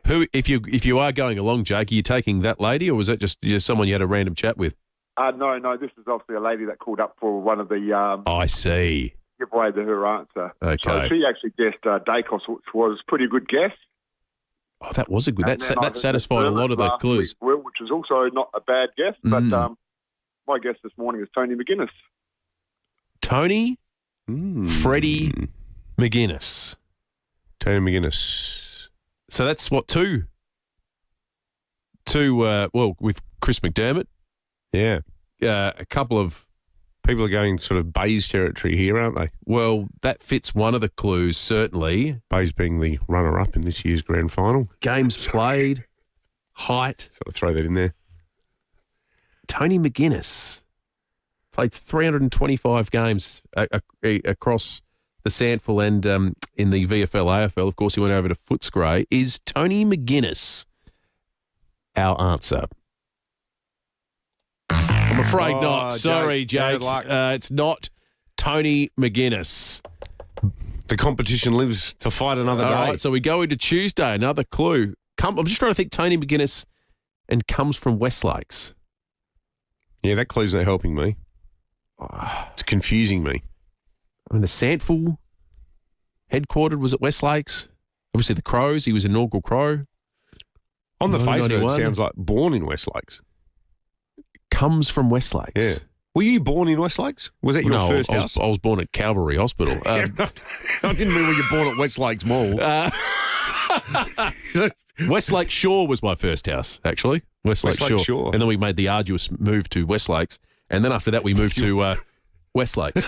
You really like getting around, don't you? And then when I moved out of home, now I live in Grange. So, yeah. Isn't that true that most people live and die within 10 kilometres of where they were born? Is that an Australian phenomenon? I don't feel like that's the case in America. In the US, it feels like everyone's from somewhere else. Well, the whole thing in the States, your kids, they're going away to college. Yeah. It's always like, sending your kids off. Maybe it probably makes sense to be something that takes place in Europe. To what you know. Like, born in O'Sullivan's Beach, want to die in Aldinga. That's the plan. But also, practically not with any urgency, hopefully, but this whole parenting thing is really made a lot easier if you've got excellent grandparents nearby. Oh, for sure. 100%. So, Yeah. that's just a smart move. Exactly. Pro tip, any young listeners thinking of starting a family. Don't move away from mum and dad. Exactly. You might think it's cool in your 20s. Let's get away from mum and dad. No. Yes. Not long-term returns on that investment, let me tell you. No. The world would grind to a halt without grandparents. Most definitely. Yeah, they do a wonderful job. Just looking at the text line, still plenty of those coming through. A little bit of scepticism around the 50-cent fare from some of our listeners of the Liberal policy that was announced yesterday. Vincent Tarzia just on the program. Mark asks, what will go up to cover the cost of the 50-cent fare? I was just having a look at the budget papers. If you want to look at it this way, there is some, it's probably not the right way to talk about it, but in the there's some surplus fat to chew into. $179 million next year, $369 the year after that, $458 the year after that, and $315 the year after that. If you think not terribly much fat, is it? It's not a well. When the budget came out, I remember you crunching all the numbers, and the next day you said that's the election spending kitty. $179 million. The play money for both sides. Well, it was only $18 million this year, and we've had some unforeseen spends, haven't we? Algal blooms and things like that as well. So it's a smaller Bedford number. Industries, more money for Whyalla. On the strength of it, I wouldn't be expecting anything earth-shattering in terms of the election spend that's upcoming. Mark in Newton says there's now a precedent for outlandish pre-election promises. How about each passenger will also be presented with a martini upon boarding? Certainly, that would liven things up a little bit. Oh, Mr. Bond, you're all wet. Yes, but my martini is still dry. I think the problem with our public transport system is there's too many people that have had too many martinis that are already getting on it. Completely. 5AA News is on the way. Breaking 8. It's going to be a big one coming up next. The Premier of South Australia on the Optus outage that claimed lives both interstate and here in SA. From Bruce Beresford, the director of Driving Miss Daisy and Ladies in Black. Hello, Dad. My Godfather. How long can you stay for? In cinemas October 9. What are we going to do with him? He won't be able to cope in that house. So what now, mate? Comes a poignant, funny and heartwarming cinema experience. It's just you getting on, Dad. What are you suggesting? Starring Brian Brown, Luke Bracey and Susie Porter. Even as a kid, you were always refined and sensitive. I was going to say, bit of a pain in the arse. The Travellers in cinemas October 9. Agostino Mitsubishi's demo clearance sale is on right now with loads of demo vehicles that must go. They're absolutely overstocked, so why pay full price when you could drive away with a feature-packed demo model for less? Plus, they're including 10 years warranty and cap price servicing with any demo car purchased during the sale. Agostino Mitsubishi's demo clearance sale is on now. Nailsworth and Mawson Lakes. Hurry, stock won't last. Paying for a gym membership means going the first month, sleeping in the next month, voicemails from your personal trainer, taking up cold plunges instead, realising you're more of a good book by the fire type, hot chocolate by the fire type, marshmallow, forgot you even signed up for the gym type. Go from forgotten subscriptions to found savings with the Westpac app's clever tech. To get it done, it takes a little Westpac. Westpac online banking T's and C's, eligibility, fees and charges apply. Can I have another marshmallow? 5AA is putting the spotlight on great NDIS companies like Astara. I've got Lloyd Townsend, clinical lead mentor, with me. Welcome, Lloyd. Thank you for having me, Leif. What inspired you to choose this career path? I had a family member who had a significant permanent disability. When I saw the way that OT could help support that person live their life and remain at home till the end. And with those injuries too, you helped them get some sort of normality back to their life. Yeah, a return to life, a return to things that are important to them. What does Astara offer through the NDIS? So we've got seating clinics, we've got driver assessments, home modifications, wheelchair scripting, sports engagements, and any service that people could look for within the NDIS service. We're here to provide it to those living with spinal cord injury and other neurological disabilities. So you're helping them live the life that they want to live? Yeah, and follow the goals and dreams that they've always had. Lloyd, thank you for coming in. You can keep listening for more great NDIS companies like Astara. They're changing lives across South Australia on 5AA, always Adelaide. It's game on at Hyundai with offers on new and demonstrator models. Visit your participating Hyundai dealer today. David Penberthy and Will Goodings, 5AA Breakfast. Well, you went.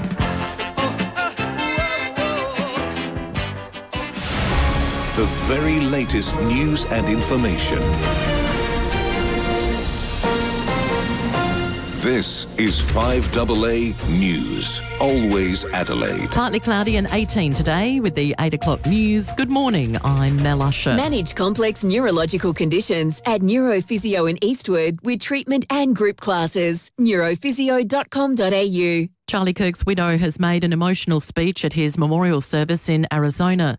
Erica says she forgives her husband's killer after the political activist was gunned down earlier this month. She says they had a very special relationship. Someone once asked me how Charlie and I, how we kept our marriage so strong when he was busy traveling. And our little secret, it was love notes. Every Saturday, Charlie wrote one for me and he never missed a Saturday. Donald Trump is now speaking to the tens of thousands at the stadium. America is a nation in grief, a nation in shock, and a nation in mourning. Less than 2 weeks ago, our country was robbed of one of the brightest lights of our times, a giant of his generation, and above all, a devoted husband, father, son, Christian and patriot. An Adelaide man has told 5AA how he tried repeatedly to call 000 on Thursday, but there was nothing, not even a dial tone. Chris Tyndall is one of hundreds caught up in the Optus outage. He had flu-like symptoms and has previous heart issues. He eventually made contact. He's told David and Will there's been no follow-up from the telco. I've heard absolutely nothing from Optus. I did hear from the police the following day. They wanted to make sure I got through. The Prime Minister is defending the decision to recognise a Palestinian state, saying it's about finding peace. Australia is one of more than 150 nations to formally recognise Palestinian statehood ahead of the latest UN General Assembly.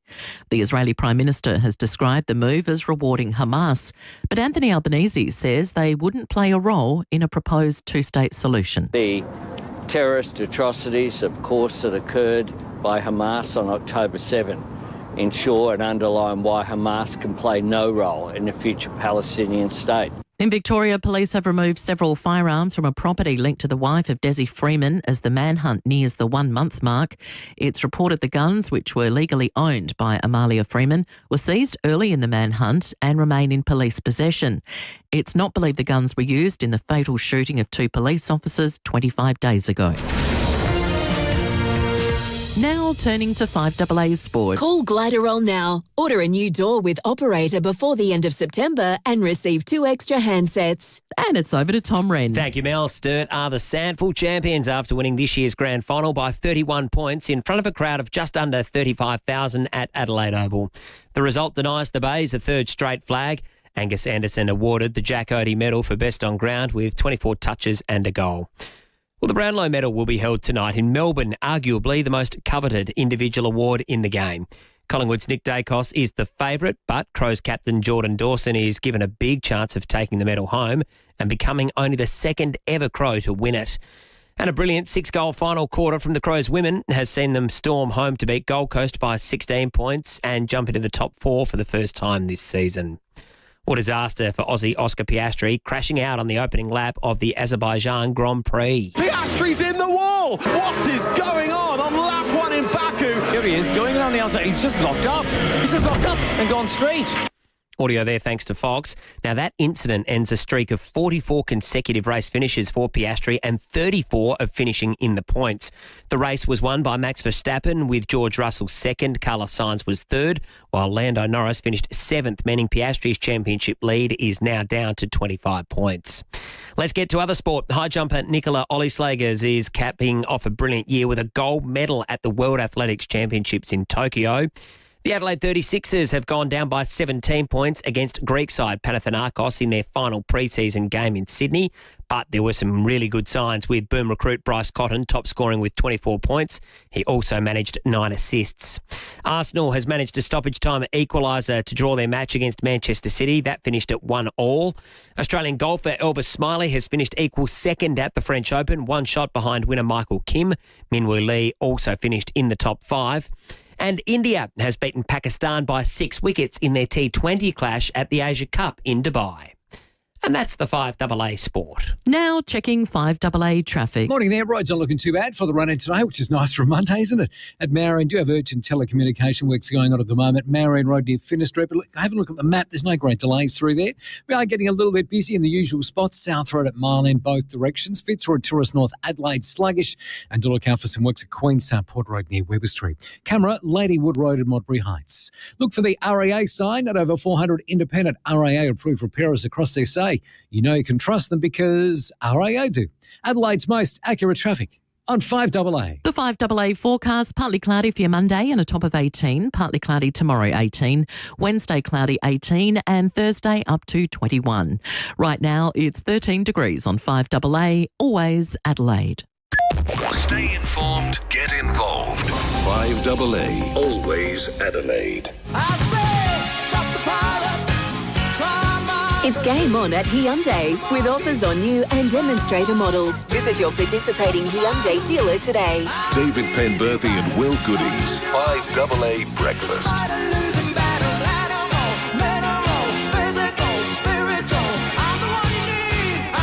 7 minutes after 8, breaking 8 coming up in just a moment. If you're tuning in for the very first time on this Monday morning and you're after grand final tickets, some good news. It was bad news for Luke in O'Halloran Hill before the break, who unfortunately guessed incorrectly our mystery footballing identity. We got a big clue today. We're struggling to exactly place it, but maybe it'll help you ultimately come to a guess that will provide grand final tickets, flights, accommodation to you, as we announced before the break too. This thing's going off by Thursday morning. In the interest of fairness, to get people actually to be able to jump on a plane and so forth and go and enjoy the weekend, that's when we're going to make sure it goes off. So Tuesday, another day, another clue. Coming up a little bit later this hour on 5AA Breakfast, we've got some Kent Town tickets to give away. We're going to talk about coastal towns. The Coasters Calling Vouchers deadline is tonight. So we're going to talk about some great holiday hotspots in South Australia. And also we'll be chatting with Kirsty, who was one of, a large number of South Australians who made desperate 000 calls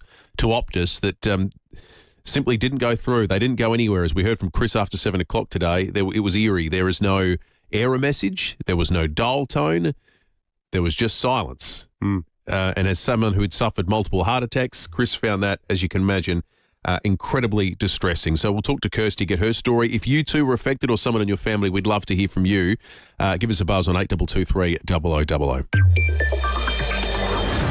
Well, obviously, the Optus story is the biggest story in Australia right now. Huge story here in South Australia, given that it's claimed we are 100% sure one person's life. The coroner is also still looking at the circumstances surrounding the death of the baby, even though SAPOL said yesterday that the facts had changed somewhat in that case. Joining us now in the studio is the Premier, Peter Malinauskas. Premier, good morning.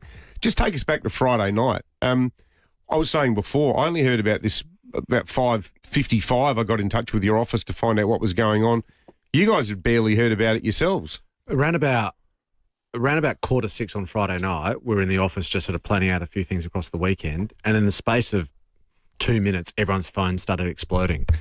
And what's going on here? And we got a phone call from someone in government relations or whoever within Optus, and they're saying, oh, look, we're having this press conference, which had already been happening, and there have been 3 deaths in Australia as a result of 000 call failure, and we knew nothing about it.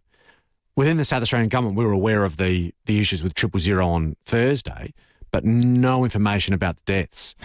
And that's a problem because we've got emergency services that want to be able to respond to these types of incidents, and those authorities hadn't been told by Optus, which means Optus sat around and crafted a media statement, called a press conference, conducted that press conference before letting appropriate authorities know that they'd established that these deaths had occurred. And then that was just the beginning of all the communicative errors that occurred over the course of the weekend, not least of which is the failure of the 000 system itself. And then on Saturday, another key change in the version of events, which was that it wasn't a 2-hour outage, it was at least a 10-hour outage.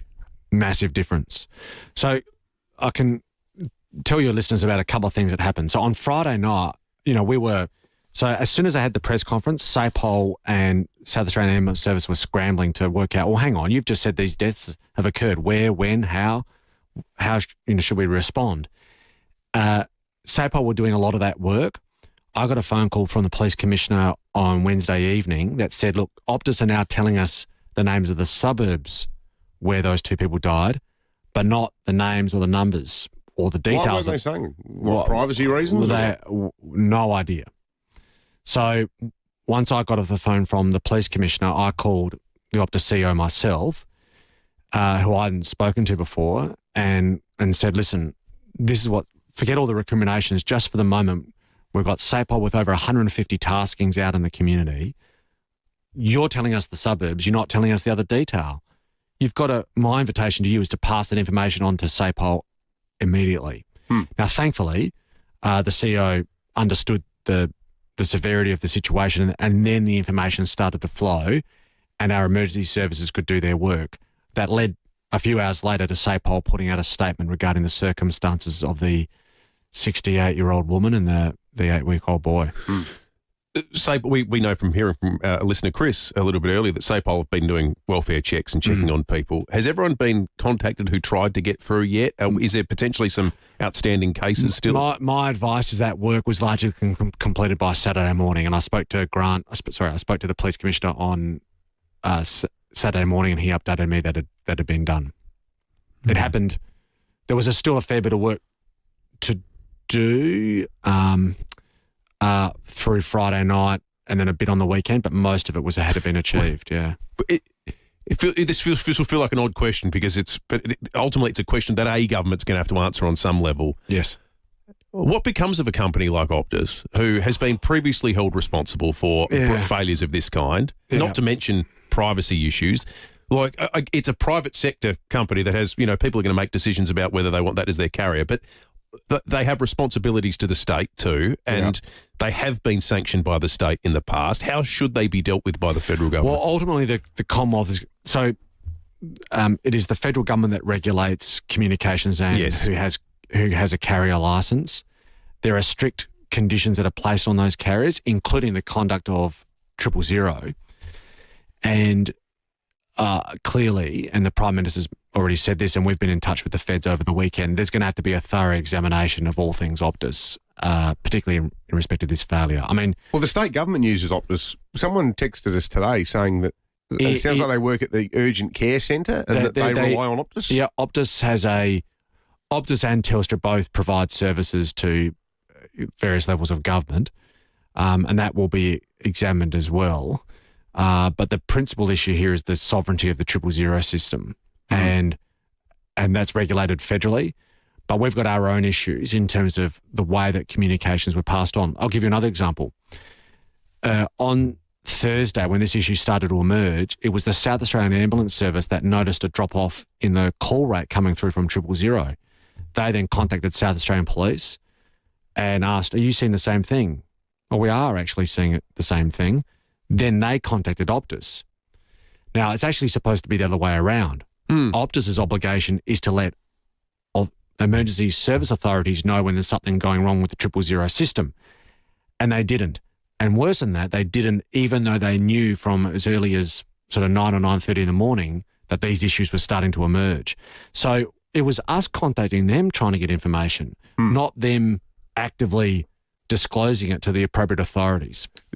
This is their stuff up, not yours. But if we're going to talk about the failures of communication, if SAPOL and the ambulance service in South Australia knew on Thursday there was a problem with 000 calls being made from Optus mobiles, why didn't anybody in the state government make some sort of public alert on Thursday saying, hey, listen, we found out, we're not sure what's going on, it's not our fault, but there's a problem with Optus phones. Surely there should be a system where that's automatically made public. Well, automatically there is a redundancy in place that is supposed to click on where people are put onto alternative carriers or something to that effect. There's supposed to be a technical redundancy.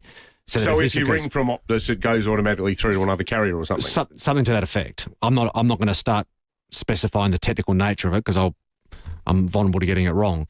But there are redundancies and systems in place. Now, things going wrong with these types of services happens from time to time.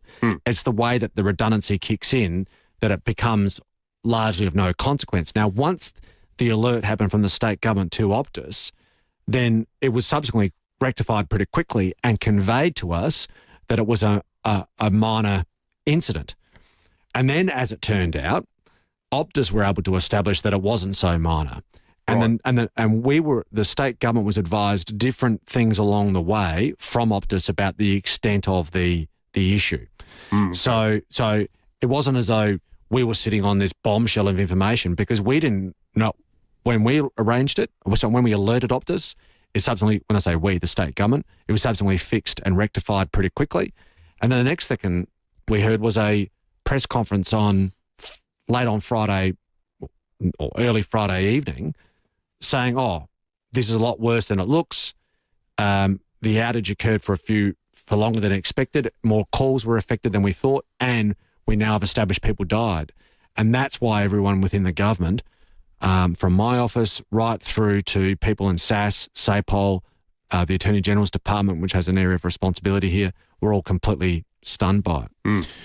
We had a caller, Mark, who rang in and saying he's got health concerns. He's an Optus customer, and he's thinking, can I afford to risk it any longer? Well, that's a legitimate question. Well, is it then from the state government's point of view, with the contracts you have with Optus, will you be reviewing those? Is the risk too great for the state now? These are all things that will be examined over the course of the coming weeks, as you'd expect. Like I said earlier, things go wrong, right? It doesn't matter if you're a bank or a government agency or a telco or IT. Anything's IT, things go wrong from time to time. What matters is when you talk about really critical infrastructure, that if something does go wrong, the redundancy systems work and the communication flows to make sure they work. And that's what has failed here. And I don't want to say that Optus did that knowingly, but people in Optus had information that should have been escalated to the appropriate authorities, and it didn't happen. And that's why it invites examination. As Will was saying earlier, if you're Optus at the moment, so hot off the back of an identical scandal recently, it's almost like your one job. You've got one job, and it's to make sure this never happens again. And if it does, that all of those workarounds that you've been describing kick in straight away. Yes. Which is why on Friday night, we were as concerned as you'd expect, because how is this possibly happening again? And it goes directly to questions of, there's the issues of communication, but the primary concern is the capacity for Optus customers throughout the nation to be able to rely on the most essential service when it is needed. Because response times matter.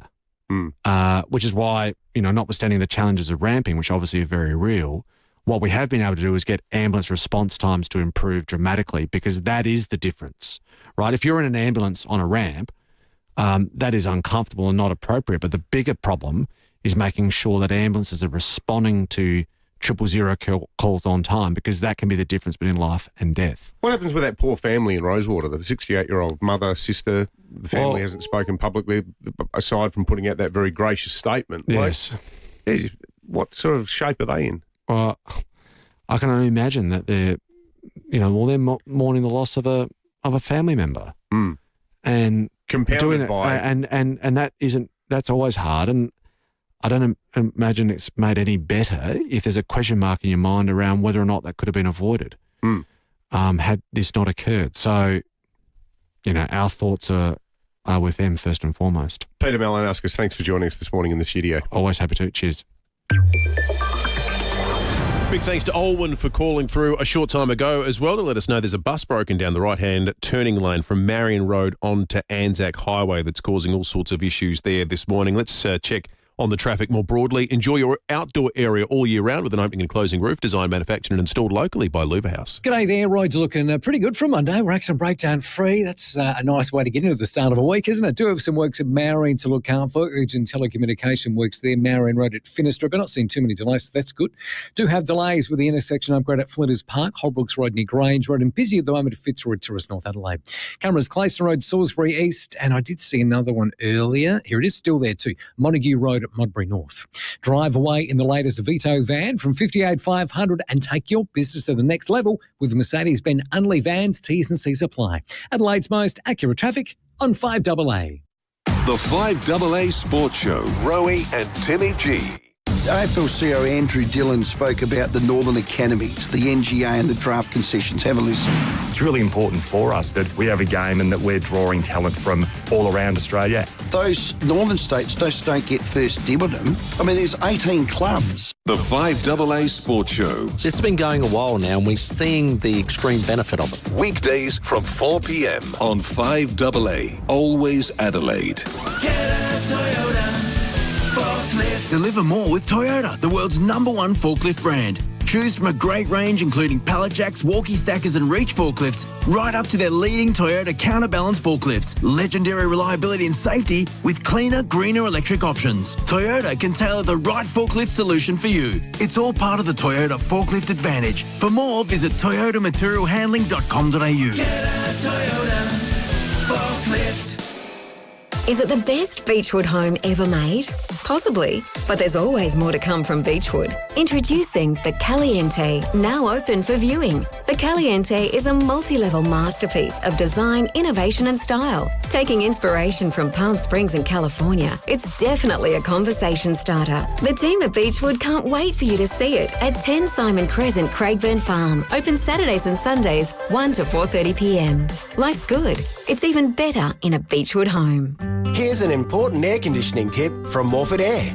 Never give your teenagers control over the aircon remote. Your energy bills could go through the roof. Instead, for summer, set it around 21 degrees. It's the most energy efficient temperature. And if you turn it on early, before the teens are out of bed, your system will have less work to do, keeping your home cool all day. When it's too hot or cold to bear, reach for the Morford Air. morfordair.com.au. Morford.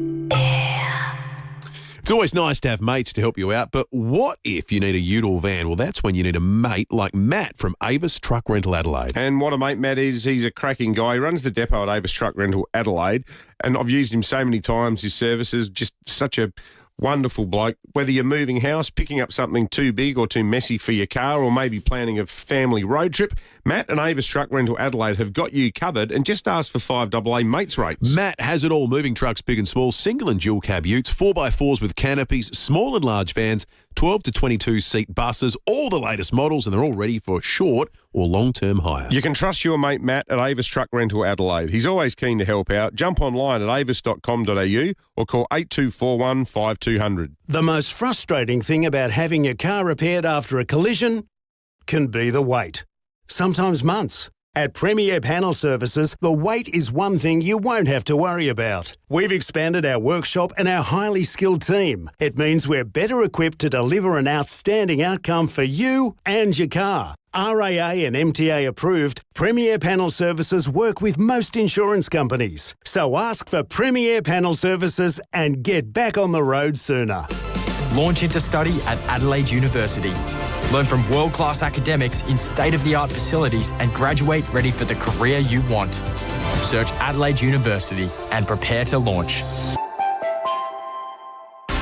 Rosanna Mangiarelli here from 7 News. Join me and Will Goodings for Adelaide's leading news hour, 7 News, tonight at 6 o'clock. It's game on at Hyundai with offers on new and demonstrator models. Visit your participating Hyundai dealer today. David Penberthy and Will Goodings, 5AA Breakfast.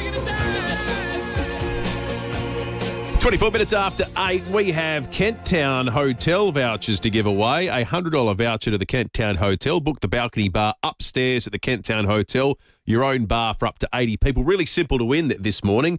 And it's going to be a voucher you can win inspired by a voucher that you can also win, funnily enough, because today there are 20,000 Coast is Calling vouchers that are available up until 10 p.m. tonight. So the ballot that the state government runs for the Coast is Calling vouchers closes at 10 p.m. tonight. Your last chance to get along and support our coastal communities reeling because of the algal bloom.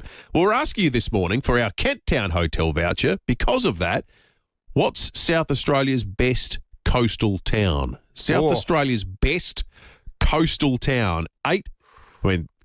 Where do you start? We're not ruling out a lot, are we? I mean, there are some terrific inland towns as well, but we are a largely coastal country. 8223 0000. Give us a call now. There's a stack. No, there's way more landlocked towns than coastal towns. But there's way more people live in the coasts than inland. True. That's true. 8223 0000 is the number. What's South Australia's? We're talking about South Australia. We're talking about South Australian communities that need a leg up. What is our best coastal community? You could win yourself a Kent Town hotel voucher. I got so many names and places rattling through my head. So many good spots. Have you got a favourite one? Do suburbs count? You might even pick where you live. No, you can't pick a suburb. So Grange can't win. This is Coasters calling vouchers. No, Grange can't win. Can Aldinga win? No, Aldinga's a suburb now. I think Aldinga's officially a suburb. Oh, it's totally a suburb. Is it officially, though? Does it get counted in the census for Adelaide? There's a few people living in the scrub who still think it should be a little hamlet detached from the rest of the world. Let's get some suggestions from listeners. Sue in South Plympton, what do you think South Australia's best coastal town is? I love Robe. It's just beautiful. First one that popped into my head as well, Sue. It's a beautiful spot, isn't it? Yeah. Good on you. Let's go to South Plympton. Stuart, good morning. Hey, mate, how are you? Good. It's got to be Port Vincent. Yeah, Port Vincent. Yeah, Port Vincent is good. Easy 2-hour drive, no 4-hour drive to Robe. Best, cleanest beaches normally in any time. Great for the family, great pub.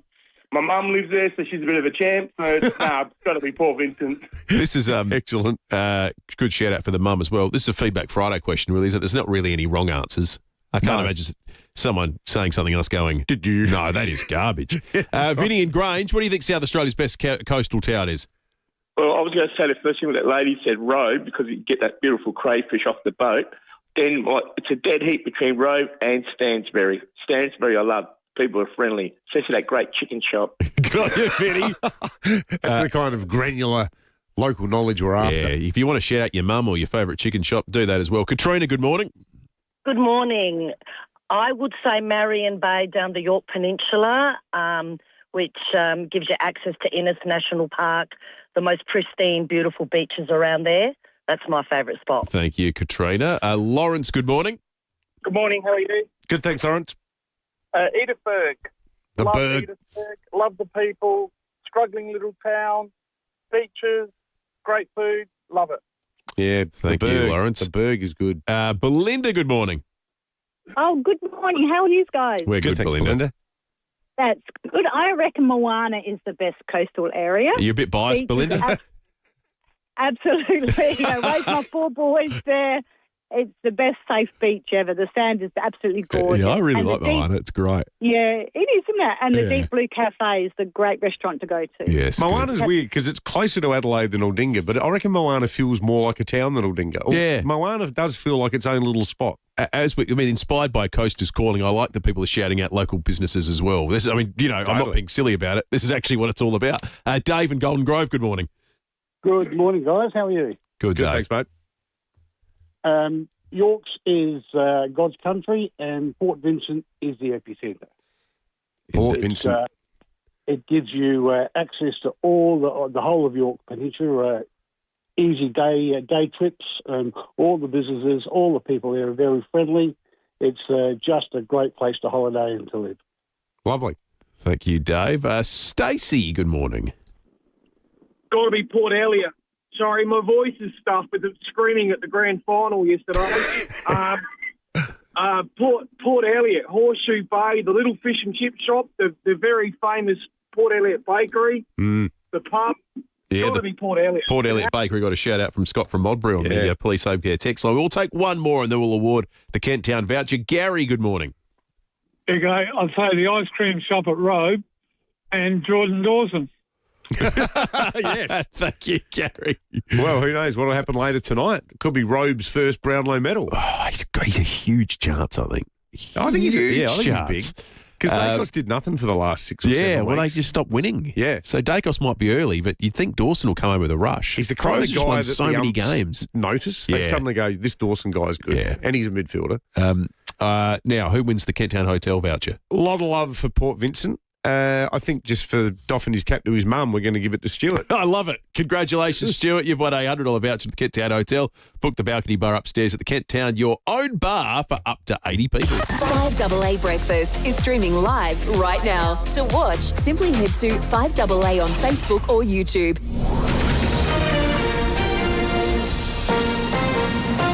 This is FiveAA News. Always Adelaide. Partly cloudy and 18 today with the 8:30 news. I'm Mel Usher. Treat dizziness, vertigo and motion sensitivity with vestibular physiotherapy. Visit neurophysio.com.au, part of Physio Extra Group. The fallout continues from Optus's FiVEAA outage. Thursday's outage was initially linked to 2 deaths in SA. While the impact on a 68-year-old's passing is still being investigated, SAPOL says it's unlikely the outage contributed to the death of a baby at Gawler West.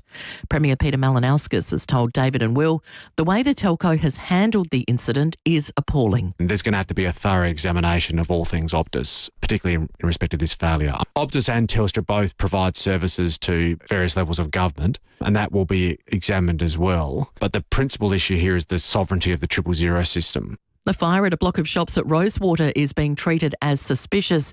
Senior Constable Peter Williams says the alarm was raised on Grand Junction Road around 4:30 this morning. Fire cause investigators are attending the scene later this morning to determine how the fire started, and police are urging anyone who saw or heard anything suspicious or a CCTV or dash cam from footage in the area to contact Crime Stoppers on 1800 333 000. A woman has been busted more than 5 times the legal limit behind the wheel at Elizabeth East. The driver was stopped on Spruance Road just after midnight. She allegedly produced a blood alcohol reading of 0.254. The 33-year-old was on her P's and subject to alcohol interlock conditions. Well, the wife of Charlie Kirk has described the loss of her husband as another level of heartbreak, but says she forgives the man who gunned him down 2 weeks ago. She spoke this morning at the 31-year-old's memorial service in Arizona.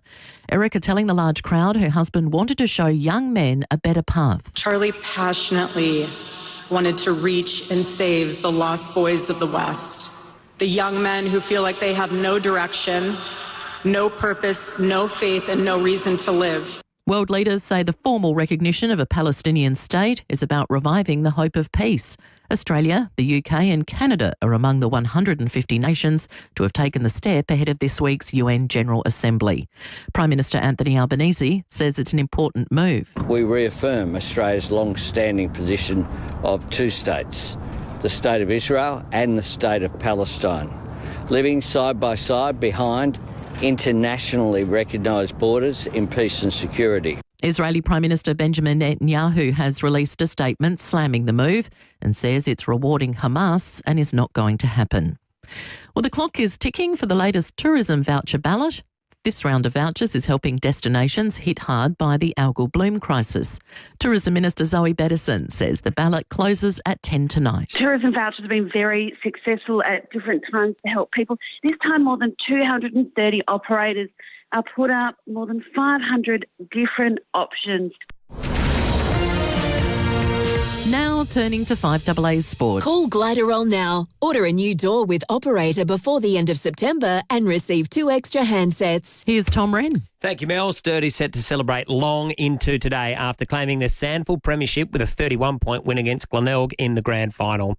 Sam Conforti booted 2 goals and says after a straight sets finals exit last year, they backed themselves to go all the way this time around. And we knew what we've been doing for the last 19 weeks stacks up, and we just had to do it one more time and execute, and we did today. And yeah, the belief from the group, we had to make a bit of amend from last year, but yeah, this is pretty good. Yeah, they're outstanding. In the AFL, much attention will centre around Brisbane superstar Lachie Neale and whether he plays as he tries to recover from a calf injury in time for Saturday's grand final against Geelong.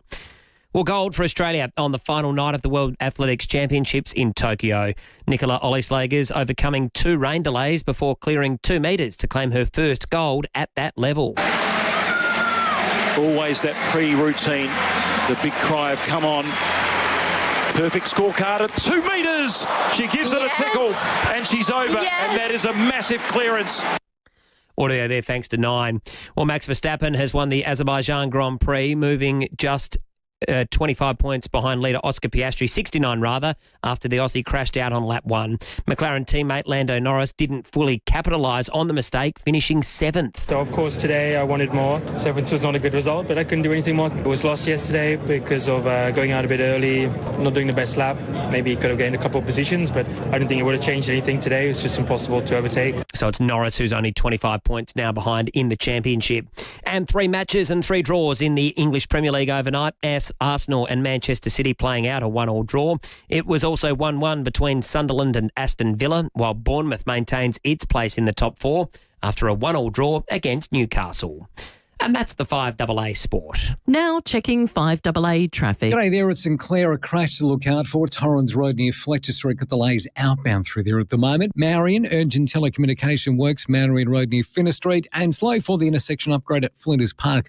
Those works are always slow this time of the morning. Holbrooks Road near Grange Road. A couple of cameras to look out for. Grenfell Road, Banksy Park, and Kester's Road at Para Hills.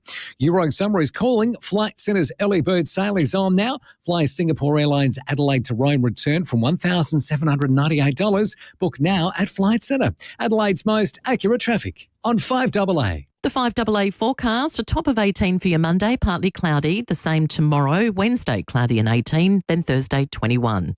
Right now it's 13 degrees on 5AA, always Adelaide.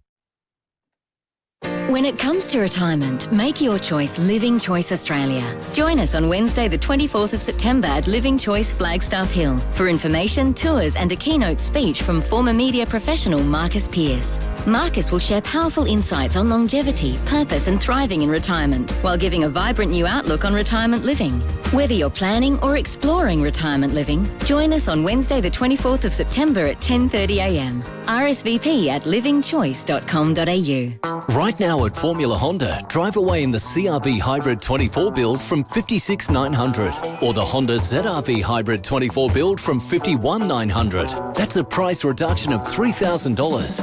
Plus, get 8 years unlimited kilometre warranty and roadside assist across the entire SUV range. But you'd better hurry. These offers are only available until September 30. T's and C's apply. Test drive at Formula Honda today. Glen Osmond Road, Glen Osmond or North East Road, Modbury. At Biourban Bathrooms and Kitchens, the swear jar takes on a whole new meaning. Does it ever? The Biourban swear jar is about their pledge to do everything possible to make your bathroom or kitchen renovation experience the best it can possibly be. Sean is the guru of kitchens at Biourban with over 30 years' experience, and Sean swears to deliver the kitchen of your dreams with minimum fuss and interruption to your home. And Aaron and John are the plasterers for Biourban, and they both swear to always clean up after themselves. You'll never even know that they've been there. For a team that swears to deliver on quality and service, see Biourban Bathrooms and Kitchens, Adelaide's home renovation experts. Are you thirsty for some fresh and juicy cashback? Ooh, dazzling little discounts? Topped off with some deals that are, to put it frankly, absolutely stunning? Mwah. Well, you'll find it all with Westpac Rewards. Your all-access pass to almost anything and everything rewardy. Just open the Westpac app and search Westpac Rewards. It's simply bursting with the good stuff. T's and C's, eligibility and credit criteria apply. Harris Scarf mid-season sale is on now. Save 40 to 60% off cookware and kitchenware, plus 30 to 50% off air fryers by Smith & Noble. Hurry, sale ends soon. Exclusions apply. Harris Scarf, great brands, great prices. For over 50 years, Gliderol has been manufacturing and installing garage doors for South Australian homes. Spring is almost here, so why not improve the street appeal and value of your most prized possession? Order a new Gliderol door with operator before the end of September and you'll receive 2 extra handsets. Plus, we'll remove your existing door for free. Call Gliderol for a free measure and quote on 1300 799 144 or go to gliderol.com.au. Retail customers only, T's and C's apply. Looking for exceptional early learning and care for your autistic child? Discover Anglicare SA's Daphne Street Autism Specific Centre. Our state-of-the-art facility in Prospect is run by a skilled team who offer expert education, specialised therapies and a play-based curriculum designed for individual growth. With a focus on early intervention and inclusive care, we ensure every child's unique needs are met. Give your child the best start with Anglicare SA. Visit our website to learn more. Anglicare SA, where every child's journey matters. It's game on at Hyundai with offers on new and demonstrator models. Visit your participating Hyundai dealer today. David Penberthy and Will Goodings, 5AA Breakfast. 20 to 9, Ray in Semaphore Park's called in on 8223 0000. Morning to you, Ray. Good morning, Will and Dave. How you going? It's all happened down at Will's territory. There's been a prang in the corner of Cudmore Terrace and Grange Road. Oh, no. It's walking distance from my house. What's happened there, Ray? Oh, there's two cars had a bit of a bingle and two blokes are out there. They don't look very happy with one another on the phone. Oh, no. Does it look like there's much damage, Ray? There's a bit of damage to the cars. They'll be both getting towed away. Yeah, right. Oh. Is that your neck of the woods, Ray? You live down that way? West Semaphore Park. Oh, lovely. Semaphore Park. Yeah. Speaking of coming down there. Beautiful coastal destinations, that's one for sure. Oh, yes, that's for sure. Yeah, Barbie, you can't beat Port Clinton. Yeah, Port Clinton is good too. Good on you, Ray. Thank you for that. It's hard to think how you do a lot of damage there. I think it's Grange Road's becoming 50 at that point, and Cudmore's 50. And down near the Western Hospital. Yeah, that's right next to the Western Hospital. Where it goes 60 to 50. Yeah. It should be pretty slow going there. Yeah, anyway. totally. Thank you for that, Ray. We always appreciate anyone with the local insight on what's happening on our roads each and every morning. We're getting a lot of local insight when it comes to the 000 outage that has affected so many South Australians and so many South Australian families, none more dramatic than those where people have died, and that it's been confirmed by SAPOL. Those instances will be investigated by the coroner. We spoke earlier with Chris, who had been affected by this. The Premier joined us a short time ago to talk about it from the state government's perspective, trying to coordinate an emergency response to this situation despite knowing basically nothing until the press conference began on Friday. Well, Kirsty McPherson knew about it a lot sooner than that because Kirsty tried to call 000. Kirsty, good morning to you. Thanks for joining us. Just take us through what your story was, what your experience was, and what was going on when you were trying to make the call. So my mum is elderly. She's 75 and she's quite prone to falls, and she wears an alert pendant around her neck. And on Thursday afternoon, I got an alert saying that she'd had a fall. It automatically dials her through to me, and all I could hear was her, her screaming, saying, help me, and I couldn't get any sort of, response from her other than that. So I immediately hung up from her and tried to call 000, and it came up saying call failed. So I thought, that's a bit odd. So I tried it again, and it did it again. I thought, okay, my phone is glitching. There's something wrong with it. Cool. Luckily, I was at work and able to use the landline, and it went through straight away. So the problem being she'd actually managed to fall off the scooter, and the scooter had tipped on top of her. Oh, crikey. So she was stuck under it, and, she obviously couldn't respond or call emergency services herself. I got through. They were great. They sent the MSS and, SA ambulance out, all fine.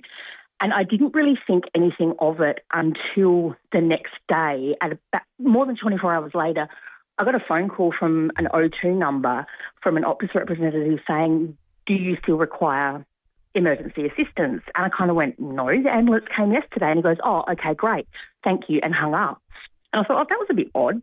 Maybe my daughter had knocked my phone and cancelled it. They were just following up. That's fine. It wasn't until I went home that night and seen on the news that this had happened. I went, oh, okay, now I know why you've called me. Wow. So he never mentioned anything about it in the phone call. It was less than 30 seconds. And the phrasing was, we want to see whether you still require emergency assistance. Do you still require emergency assistance? Yeah. Good God. And my first thought when I hung up was like, a bit late for that, don't you think? Yeah. I never really thought much of it because by that time, it was all over and done with, and I just thought it was a glitch. And I used to work for 000, so my daughter, I know that sometimes kids play with phones and cancel it, and we did have like a follow-up call that they would get. It would never be from Optus, but I just thought, maybe that's what it is, but it wasn't. What if you weren't at work Thursday, Kirsty? I'm sure I don't need to suggest that you consider that scenario, because I'm sure you've spent probably a lot of your waking moments thinking about it yourself for the last 72 hours. Yeah, look, if I hadn't have been able to get through and not been at work, it would have taken me 40 minutes to get home to my mum. Yeah. She would have been trapped for that amount of time. Like, by the time I got home, the MSS, SA ambulance had been, they were there, they were taking her to the hospital as I arrived home. So had I not been able to, I don't know what the outcome would have been. Like, obviously, for those that have passed, it's absolutely tragic. Like, it is, I can't even fathom what they must be experiencing. It is just awful. You said you used to work for 000. Yeah. Can you recall anything even on a smaller scale like this happening during your time working there? Not an outage as such, but I know that when the KI bushfires happened, we did experience delays in getting them through to the fire department, to the ambulance, purely because of the volume of calls. That was something that couldn't be helped because of the disaster that was, happening. It wasn't an outage of a network system or something like that. Nothing like that at all. And to be fair, it's not ever something I've thought about. Even in my time as a 000 operator, I just had faith that those calls would go through. You mentioned your mum had a pendant, a smart dialer type machine, Kirsty. Yeah. My understanding of those machines is there would have been a chance that on Thursday, if people had programmed their dialers 100%. I know exactly where you're going with that, and 100%. to ring 000, but they had a plan with Optus, it wouldn't have gone through. Absolutely not. Yeah. No. Thankfully, with my mum's, it rings me, then my daughter, then 000.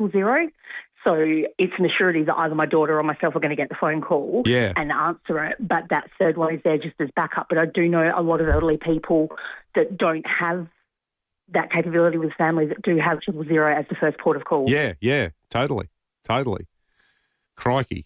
How's your mum going?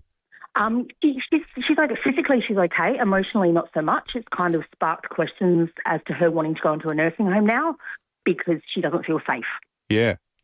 She's worried that this is going to happen again, and what if it doesn't come through? Hey, thank you so much, Kirsty. Yeah, that's great insight because, with your personal story, but your knowledge of FIVEAA, it was a really powerful chat. Good on you. Yep, thank you. Big thanks for Kirsty and Chris for talking to us about their awful experiences late last week that thankfully in their cases weren't dramatically worse. And we do know, quite sadly, that there were some cases where the call went unheeded and people died. And that's why this is going to be a story that will continue and should continue. And there'll be ramifications for Optus. And hopefully what comes out of this is a fail-safe process that is truly fail-safe.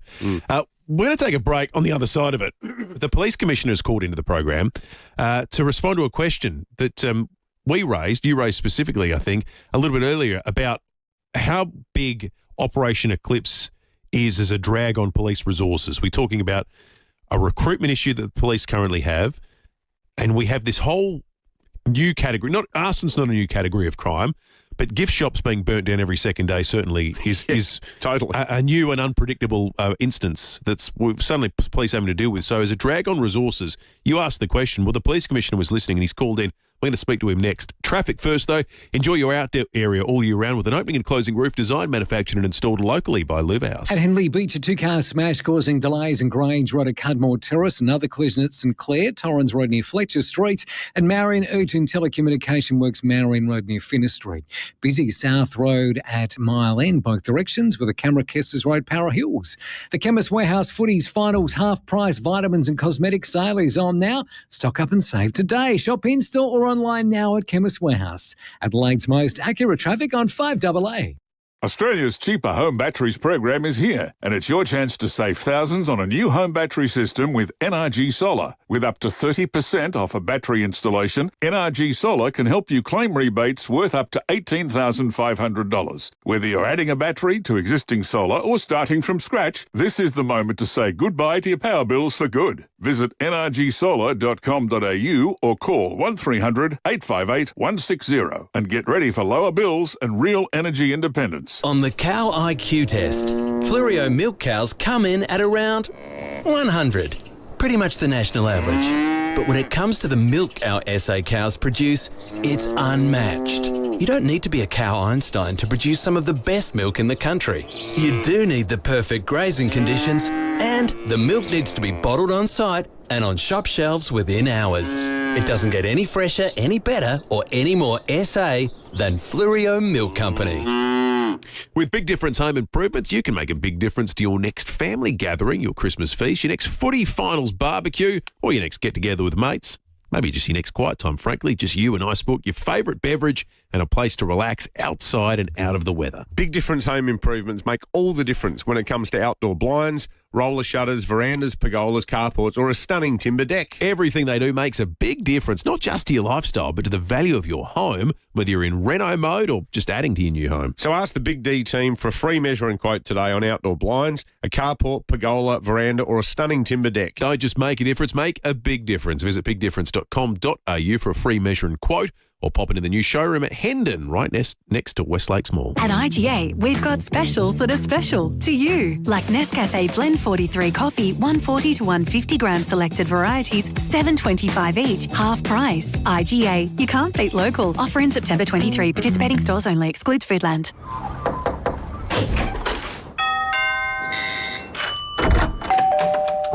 Come on in. We open our doors to people we trust and care about. And for over 90 years, South Australians have been opening their doors to Rest Haven. In turn, we've been opening doors to an easier, better life at home. From personal care to help with the shopping and social outings, you'll welcome the care that Rest Haven brings.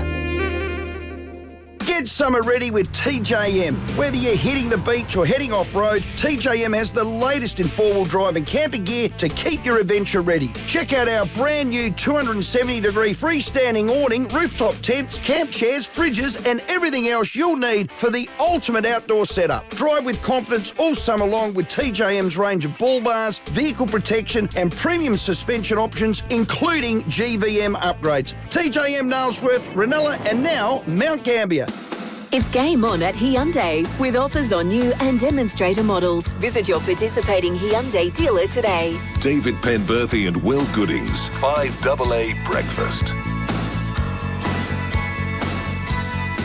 8 minutes to 9, the police commissioner is called into the studio. We're talking arson and attacks on, gift shops and other things that seem to spontaneously combust these days.